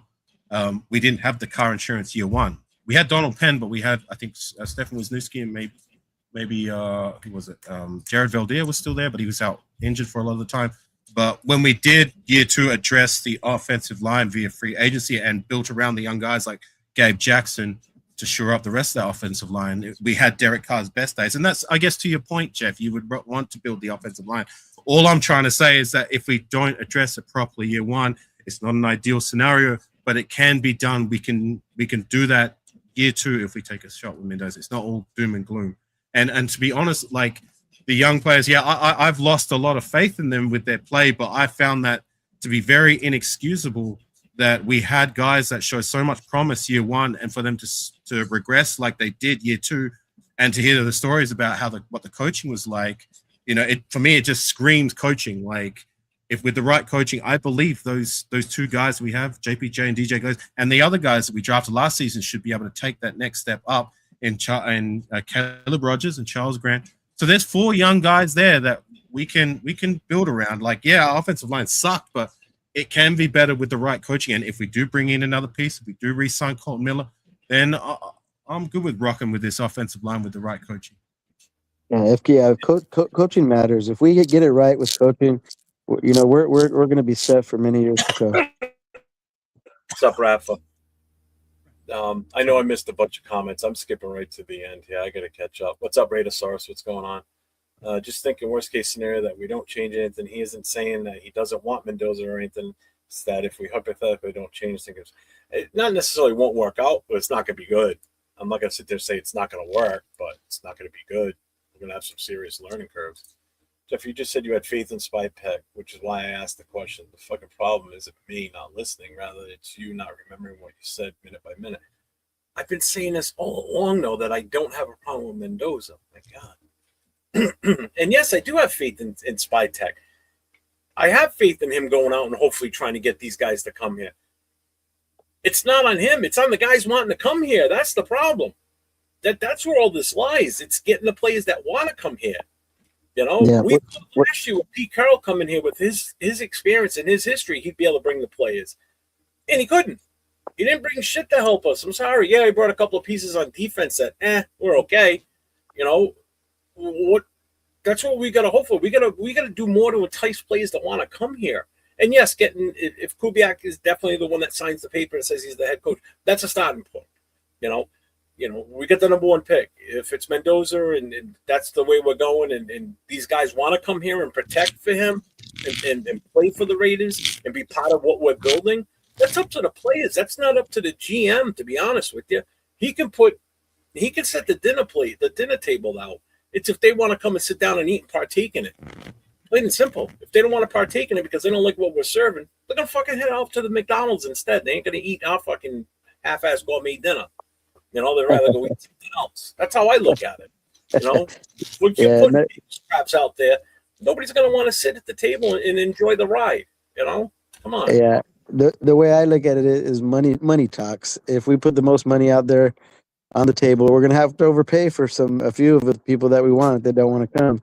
But in the end, you know, if the contract is bigger, the offer is bigger, majority of the time the player's going to go that way. Especially if we get Kubiak and he wins the Super Bowl. You know, I would want to play for a coach that just won the Super Bowl.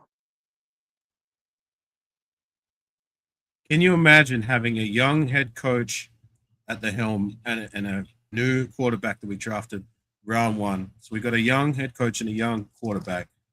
I mean, I don't know about you, man, but that makes for some exciting times right from the get-go, right? Oh yeah, I'm excited. We just got to fix the O-line, guys. That's all we got to do. SpyTech, handle your business.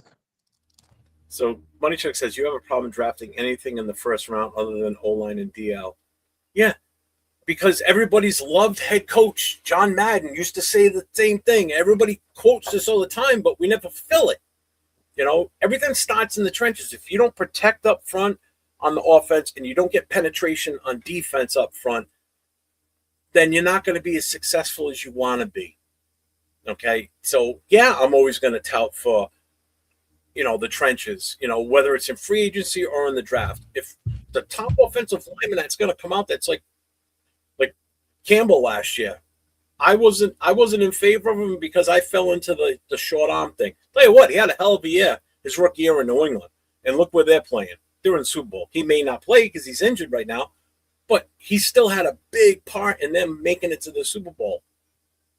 That's the type of, you know, all right, I fucked up last year. I really wanted it. I didn't want him.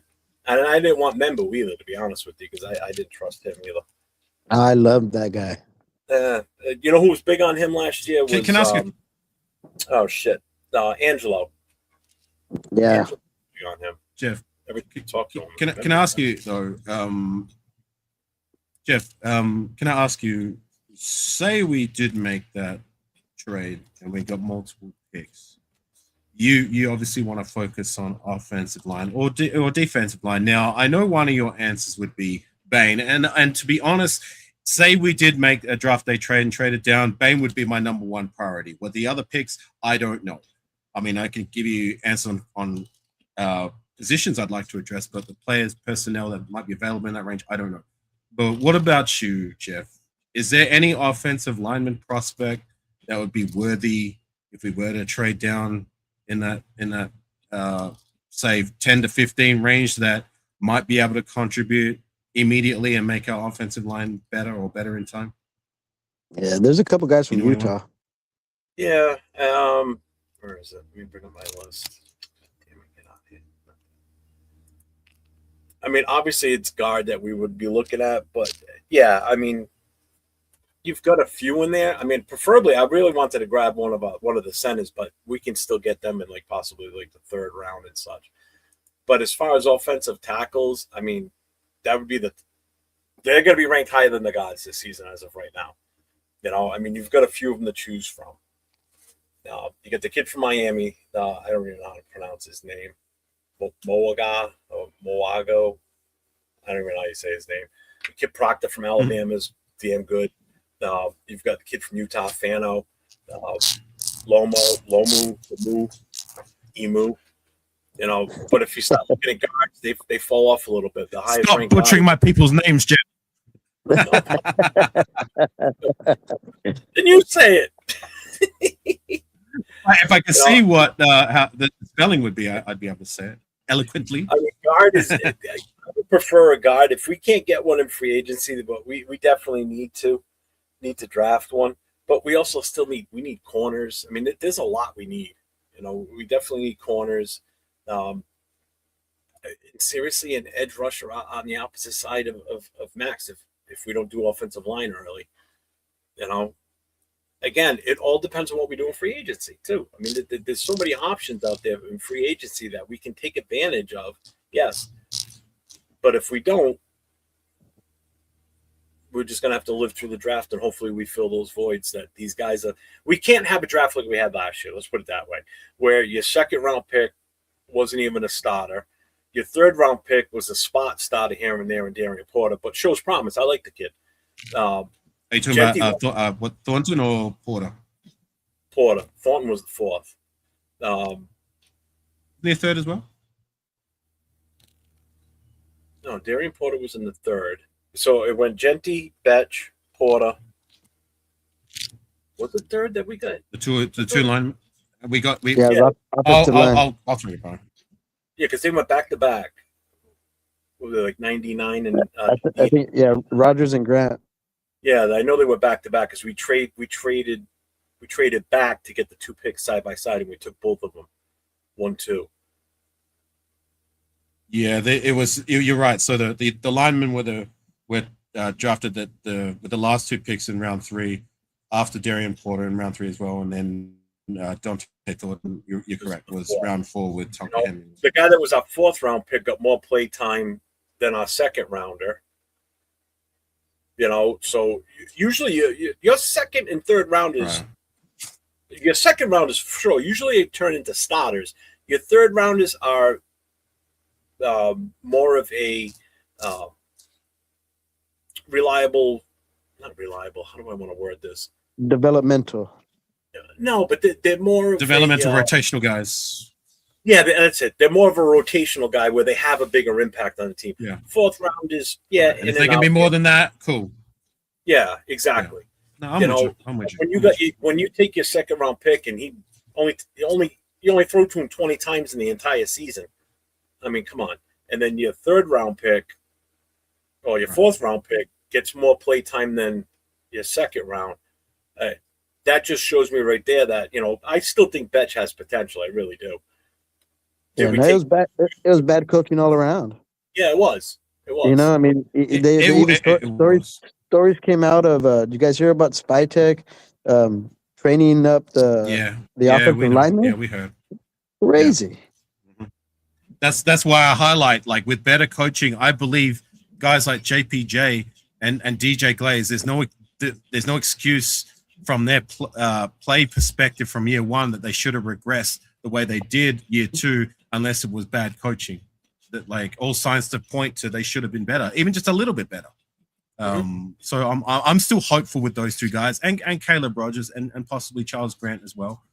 So if we go that route again in the draft, like, I would prefer to go, if we're going to try and address the line do it again, like round 3 and onwards or whatever it may be.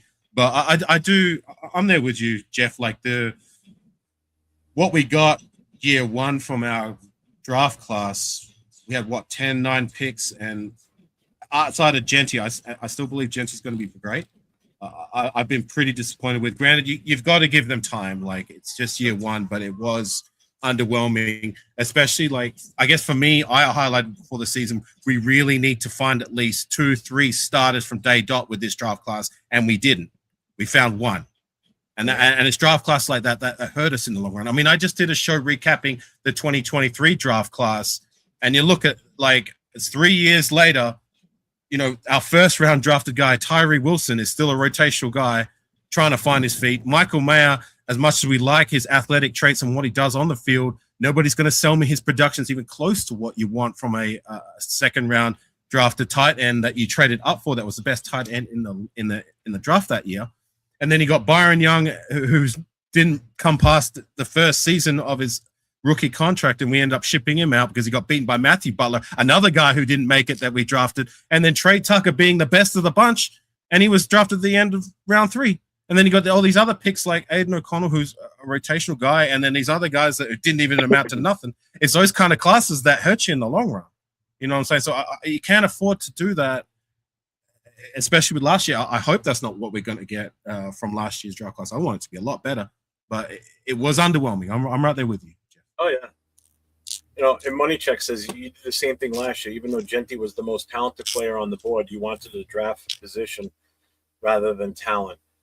And I'll still stand by that. We didn't deserve Genty last year. And we didn't do him any great justice this year, obviously. You know, We didn't. But we didn't. And I'm not knocking his talent. Again, it's not the kids. I trust Genty. We didn't get to see what Genty's full capability is in the NFL last season. I thought he was underused. We would get away from the run too fast. And why? Because we were down by so many scores because our defense couldn't stop anybody. We couldn't run the ball very well because of the line. And we couldn't really throw the ball very well because of our quarterback and our line. So it was just a jumbled mix last year of just shit. Whereas if we would have done something different with that first pick last year, instead of taking Genty, we could have. There was a shit ton of running backs in that draft last year. We could have taken a running back later on.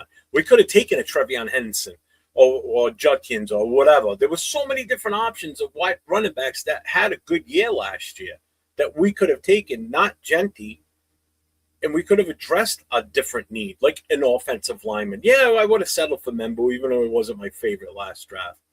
You know, and I know he says this all the time. Who was Membu with the Jets? Well, first of all, it's the Jets. Okay, so they were in right, a but He's the done same great on could the be Jets. said. I don't know what they're talking about. The same could be said opposite. I mean, I like to look at it that we got it right with the Genty pick. What we did after that, we should have done better. You know what I'm saying? Like, you're looking at the Genty pick being wrong respectfully, and I don't believe that's the way you should be looking at it. What you should be looking at is, I think we got it right with the Genty pick. We have something there, a bona fide starter who I believe is going to be great in years to come. It's what we did after that needs to be better. Rather than we shouldn't have drafted Genty and we should have done this instead and then gotten this guy instead. Well, you could say that same in reverse. We got it right with Genty. We should have built better after him. When I did the live draft show last year and we picked Genty number 1, I threw my hat because I was pissed because I thought we were going to go a different direction. I saw. But I calmed down the next day when we drafted the 2 offensive linemen, because then I thought, all right, now I see the big picture. Now he's going to beef up the offensive line. Hopefully one of these guys sticks and starts. And I was okay with it at that point because he did address it. So I figured, all right, fine. And that means we're going to probably see no Parham, whatever. And then the season came. And these guys never really got a fair shake. You know, 1 week, he's going to start, healthy scratch. You know, so I was okay with Genty the next day and until the season started because I thought we were addressing what he did in the third round with the 2 offensive linemen. I figured at least Rodgers was going to get in the mix and have an impact, but I was fucking wrong. But do you see what I'm saying though, Jeff? Like, instead of looking at it that we shouldn't have taken Genty, we should have gone with one of those offensive line in the first round and done whatever in whatever other rounds to address the running back position. That's all I'm saying is that you should look at it although I personally feel like, look at it that we got it right with Genty. What we did after is where we got it wrong. So far, I mean, you still got to give it time. And I did like the signs that Caleb Rogers and Charles Grant did started to show towards the end of the year. And I'll highlight once again, I believe these young guys can be better and should have been better than what they were last season. And I think they can be that come year 3 or year 2 with better coaching. Yeah, because if they didn't show any improvement, they'd be right up there with all the other picks that we make that we sit there and go, why the fuck did we take these guys? You know, like the Thornton pick in the 4th round. It's like, what? Could have done something different. We could have probably waited for Thornton until like the 6th round, really, to be honest with you. I guarantee you probably still would have been there. We could have gone with something else. Look, it's been underwhelming so far, but at the end of the day, it's just been year 1. We've still got to give it time to shake out. It's disheartening and it's not very encouraging, but we got to give them time. And that's why I look at it, a draft class as full stop after, or at least I give a fair assessment of them after 3 seasons. Because, you know, 1 year is not really fair enough to judge a player coming out. Like, you've got to give him more time than that. 3 years, I think, is enough of a sample to say whether they've got it or they don't.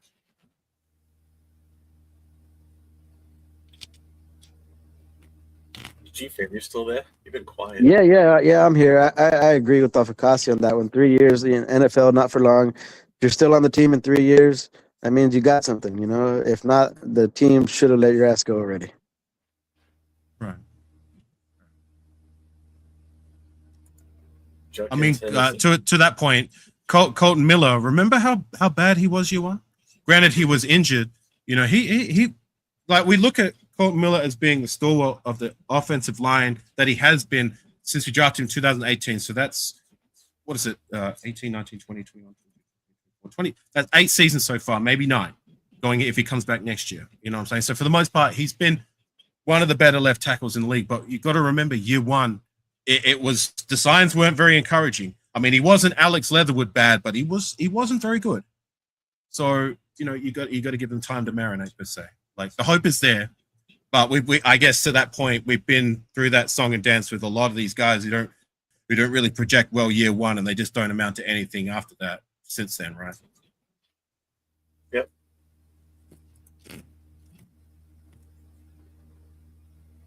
That sounds familiar. Just saying, if we fix the O-line, either the Genty or Mendoza pick it. Yeah, and you're right, too. You're not Genty because he played at Boise State, doubted his talent, and wanted an O-line player. Don't tell me I'm wrong. Or did was I never I never questioned the kid's ability. I didn't. Why is everybody dogging on you, Jeff? I don't know, man. Jesus Christ. Yeah, we can have different opinions. No reason to get mad at everybody. Not afraid he's going to accept Stokes, Kappa, Gino, and both of those, Gino and Kappa, are going to be dead cap because Kappa we signed for 2 seasons.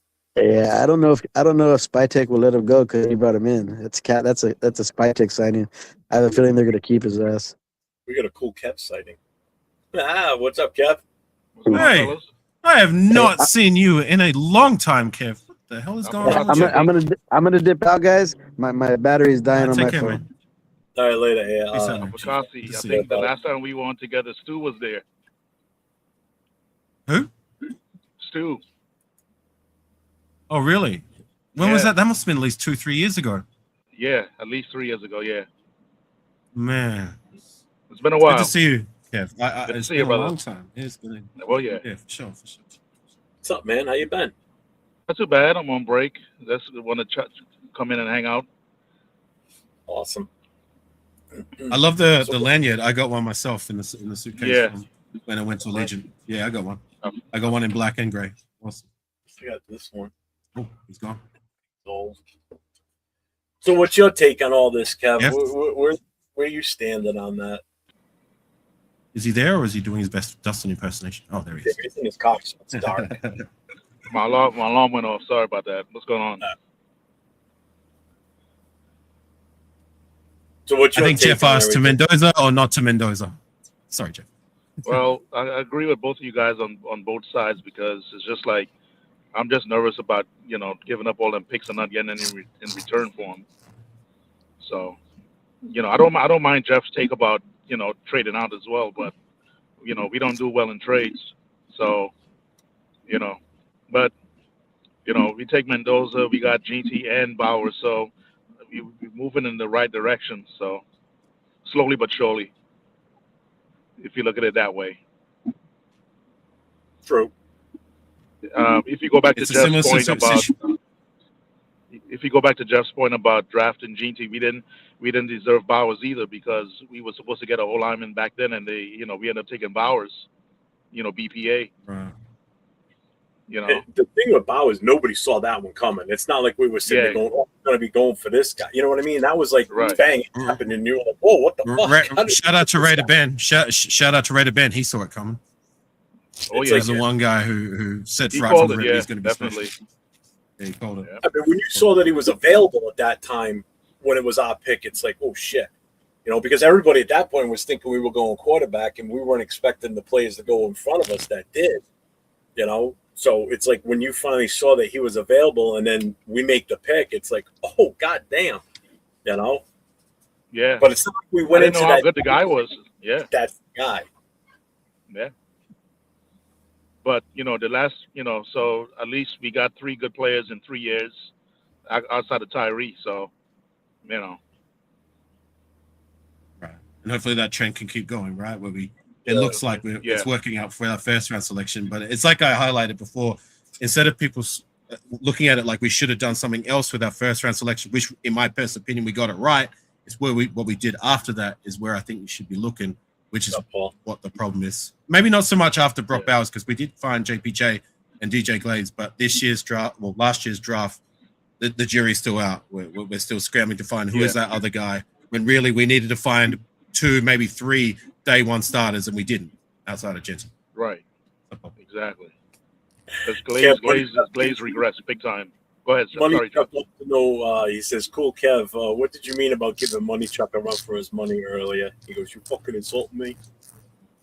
It was just, he caught up to it. He took him forever. All this time I've been out for lunch. It took him this long to figure that joke out. No, he's been asking, but I haven't put it up because I didn't know if you were still in the chat or not. But now that you're on screen, I put it up. Yeah, he just posted it again. Yeah, he was making some real crazy comments there, and he wasn't getting them. So that's why I said he was giving Money Chuck a run for his money there. Talking about Neil, right? When Neil was talking earlier. Yeah. Yeah.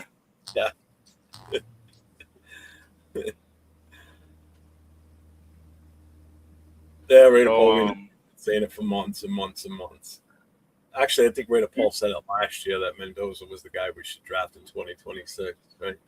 So who's the backup for if they don't take Mendoza? You going to take Chambliss or somebody else, or? If I had to at that point, you'd have to look at what's available when we pick in the second round. Oh, well, actually, it depends on where we would pick that at that point because you don't know what we're trading for and what we're getting in return. But I mean, that would be the next. If he doesn't get win his appeal against the NCAA and he ends up declaring for the draft because he can't go back to college, then Chambliss would be my number 2 quarterback in this draft. To be honest with you. Like if you would have watched play, Jeff. He's from Ole Miss. He's good. He's really good. I asked how much have you seen him play? I saw him a few times this season. Same thing with Mendoza. I mean, I didn't sit there like religiously, like staring at the screen watching Mendoza. Or I just when I see what's the top ones that look like they're going to be coming out, then I'll pay a little bit more attention to them as it goes on because I don't get the opportunity to watch a lot of college ball. So. So you take Bain over Mendoza here, or you gamble and take Mendoza first and hope for the best.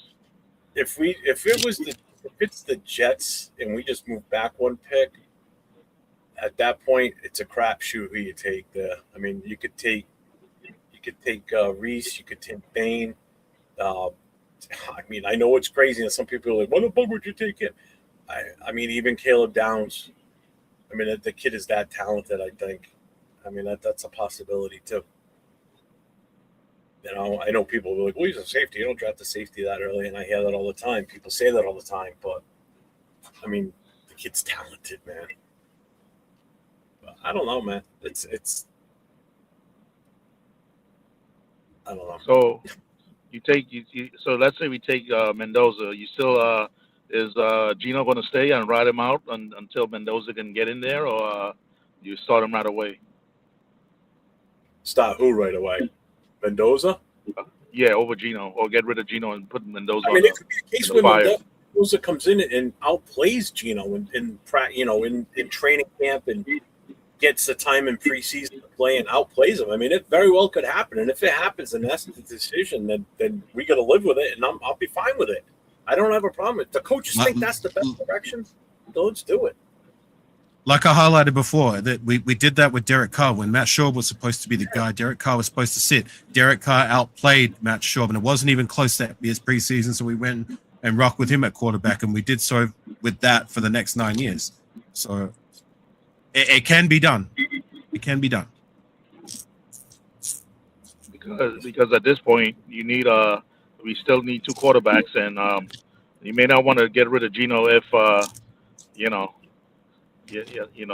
want to keep him on the bench either, but you got to make a tough call here. I don't know if Kubiak is going to keep him or not, or get rid of him, but I mean, again, we may have to keep for the rest of his contract, which is we got 1 more year with him. Right.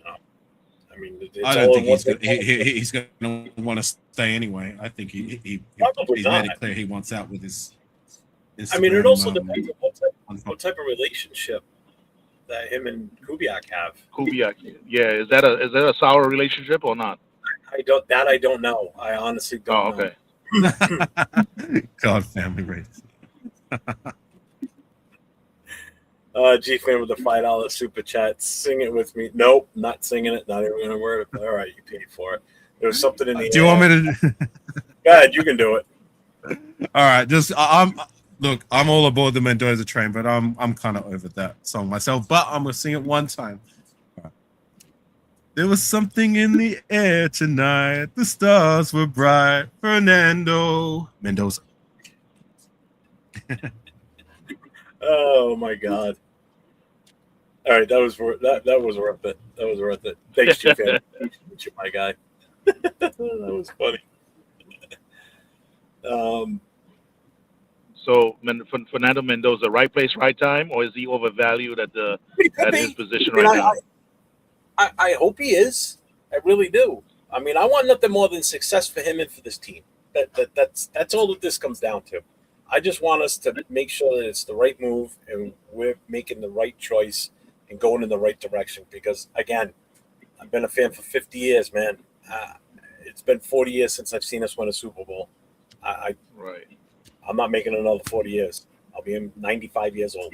Ain't happening. If I live to 95, I'm making somebody miserable somewhere because I'm going to be an ornery old fuck. So,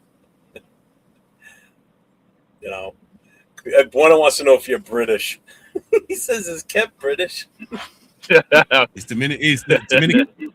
Right? No. For Trinidad. Oh, Trinidad. I'm on bad. Trinidad. There you go, Bueno.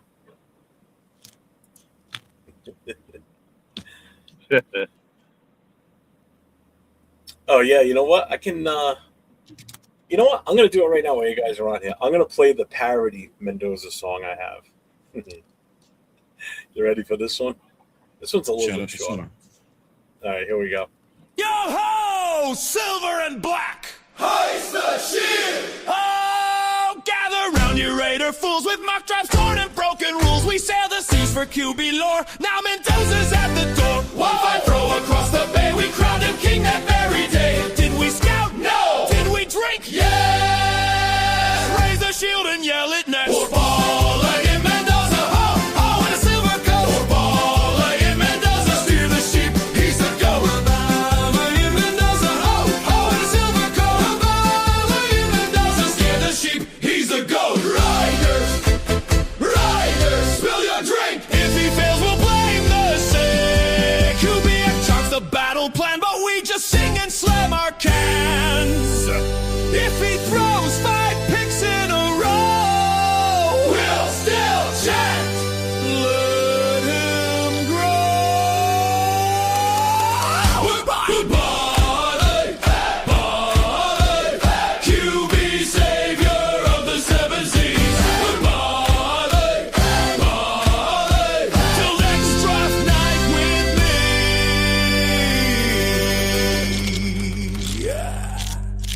he the answer? Maybe. Were we sheep?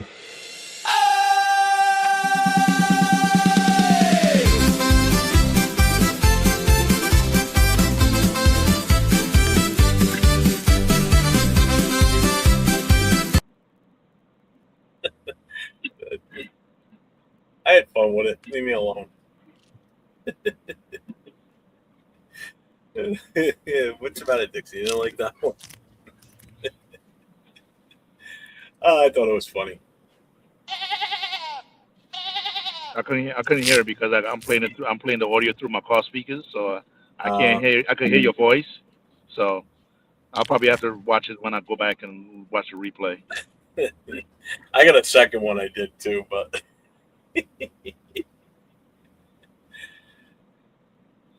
from a 64 Impala. How about a 62? Because that's what I had. I had a 62 Impala. That was my first car.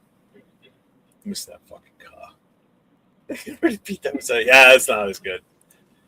If you read the lyrics, it's pretty fucking funny. It just didn't relay over the right way. I've had some fun with Suno. It's a fun app to use. Oh, it's great, isn't it? It's awesome. Yeah, it's good.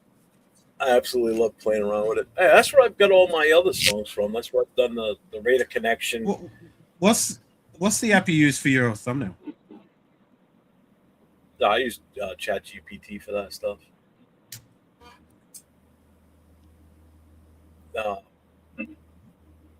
Actually, Thursday night is going to be the new unveiling of the Raiders Coast to Coast intro. I did the song, and then I gave Nate the music, and he put a video to it. The fucking video is awesome. I absolutely love it. He sent it over to me tonight. I was like, yes. So we'll see that Thursday night. But yeah, we're at 3 hours. I think I'm ready to call it. All right. Kev, thanks for coming in here. I appreciate you. Good to see you guys. Yeah, but it's been a while, so I appreciate you coming in, man. For sure. Always And, good times as always. Good to see you, Kev. Good to see you. Good to see you, brother. All right. Not too long. Make sure you guys All right. get over to Afakasi Raider. He's back in his home country now. Has been for what, about a week now? He's been back 2 weeks. Yeah, nearly 2 weeks, man. Yeah. Take care. Kev. Good to see Kev. It's been a long minute. Yeah. But no, look, I know I sound like a hypocrite because I was just on your last live telling you how I'm over debating about Mendoza, saying the same things over and over again. And yeah, here I am. But I thought I'd show face because I saw when I've been watching your lives, there's been more people on the panel specifically that have been on your side of the coin rather than being on my side of the fence where I believe, what I believe. So I thought I'd just, since the topic was there, I'll show face and show why I feel the way I feel and believe what I believe. And it seems like a lot of people in this chat seem to feel that way too. So look, at the end of the day, if we do go that route, let's just all get behind him and the coaching staff. I don't want people to be such busters that they want the downfall of this guy just so they can come out and say, yeah, see, I told you so. And I'm not saying you, Jeff. I know there's going to be a few of these cats out there who are so hung up on being right that they want the downfall of whether it's a player or coach. To me, that's buster mentality. Get behind our coach, get behind our player until they prove otherwise, right? Let's give them a chance. Let's go. The only time I will say I told you so is if we don't improve the offensive line and this fucking poor kid gets hurt, I'm going to say, see, I told you. And now, I can give you a perfect example of a player that had that same situation in his rookie career, okay, got injured, but this was the coach pushing him back in, though, too, was RG3. This kid was a rookie. He had a promising career ahead of him, and he got injured. The coach pushed him to play in the playoffs, and he was never the same since after that because his second year, he wasn't as good. It's the same thing with Jaden Daniels, but Jaden Daniels I thought he was phenomenal his rookie year. If you're not with RG3 though, wasn't that more so his leg was? Sorry, RG3, yeah, that was his injury, but that was also the coach pushing to get him back out there. But if you don't protect, No, I agree with you there. You know, if you don't protect these players at such a young age, man, when they come in from the draft, that you, in some cases, especially if he's the future of your team, he's the number 1 overall pick. You've got a lot invested in that kid. Okay, you have to protect him with kid gloves. You have to make sure, especially a quarterback, because it's such a nasty position to play. And teams want to tee off on quarterbacks. You see it all the time, man. How bad do you think Max wants to lay the fuck out of Mahomes? He wants to fucking kill him every shot he gets. Any quarterback. Khalil Mack, same way. Myles Garrett from Cleveland. All they want to do is get back to the quarterback and knock him into next week. You know, so if you're not protecting this kid and making sure that he's going to have a viable career with us, then we're wasting money, or we're wasting draft equity, is what it comes down to. You know, so that's why if we don't protect him, it's all for naught. And that's where I need to make sure, or I feel that we need to make sure that we're making the right choice. You know, and again, yeah, like I said, even if it doesn't happen year 1, we can do that in time. I highlighted that with Derek Carr. But you just can't put him in a position to get. Yeah, but you remember, Derek Carr was not a first round overall number 1 pick. So his. No, but and I know. I still stand by what I said. Go ahead. What are you going to say? No, I said I still stand by what I said. No, and I guess it's still okay. Still same principle. But there was less. He didn't pressure have the on offensive Carr, line. but there was less pressure on Carr to go out there and perform to that level of being a starter when he was a 2nd round pick, or you know, when you're the number 1 overall, pressure's on you because everybody's expecting you to be this guy up here, not a mid type guy. You know, and if he spends the rest of his career being a mid, like Carr was basically, he was a mid-level quarterback. He wasn't a superstar elitist. He was on that cusp of possibly getting there some 2016. Yep. But he never hit that high upper echelon when he was a player. You know, so if Mendoza's just mid through the years, but we are successful, people will overlook that. But if he comes out and we're not protecting him and we're not building around him for the future too, then what was the true value at that number 1 pick? So it's like, and again, my principle still is the same. I get it. If Derek Carr was a 2nd rounder, Mendoza will likely be the 1st selection overall. But the principle is still there. Derek Carr was still a rookie year 1 who didn't have the greatest offensive line, yet he was still able to make it work. If Derek Carr can make it work year 1, there's no reason why Fernando Mendoza can't make it work for the most part year 1. Mm-hmm. I mean, it's not ideal, but it can be done. We have, I think, actually, when you look back, like we had Donald Penn, Steve Wisniewski, and Jared Veldea back when Derek Carr first started. That's not too bad on paper. But when I look at what we have on paper, Colton Miller and the other younger guys, like DJ Glaze, JPJ, Caleb Rogers, Charles Grant, there's guys there with the right coaching that can maybe give us better than that. And then if we do get 2 or 1 offensive lineman, even if it's not year 1, if it's year 2 and we have to wait till next year to get these offensive linemen, all I'm trying to say is it can still work. Not ideal. We can make it work. Yep. But we're never going to make it work unless we try. The time is now. You got to try.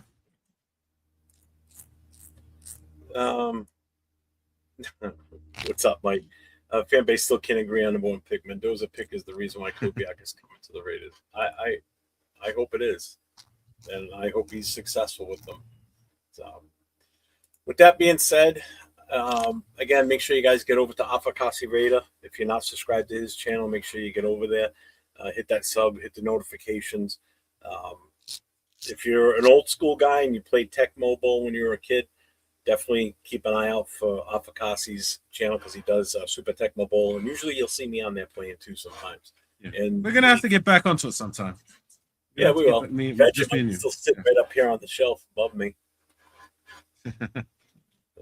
God awful stuff. You know, I had that. I tried that like about 4 weeks ago.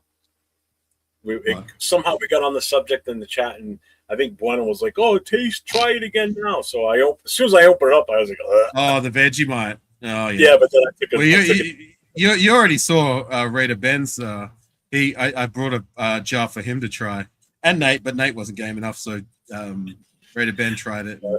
I saw that. It was Yeah, worth see, it. when we're not just acting when we try this stuff, it literally is that bad with the wrong dosage. So. Smell alone is just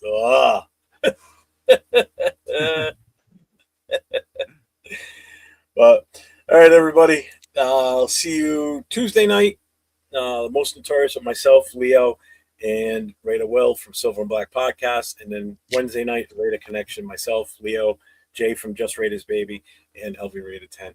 So until then, everybody, have a wonderful rest of your night, and stay safe and go Raiders. 401. 401. Silver and black, yeah, we never fold. New winning roots with a Raider soul. East Coast grind, West Coast pride. Raider Nation, worldwide. 401, say it loud. 401, feel that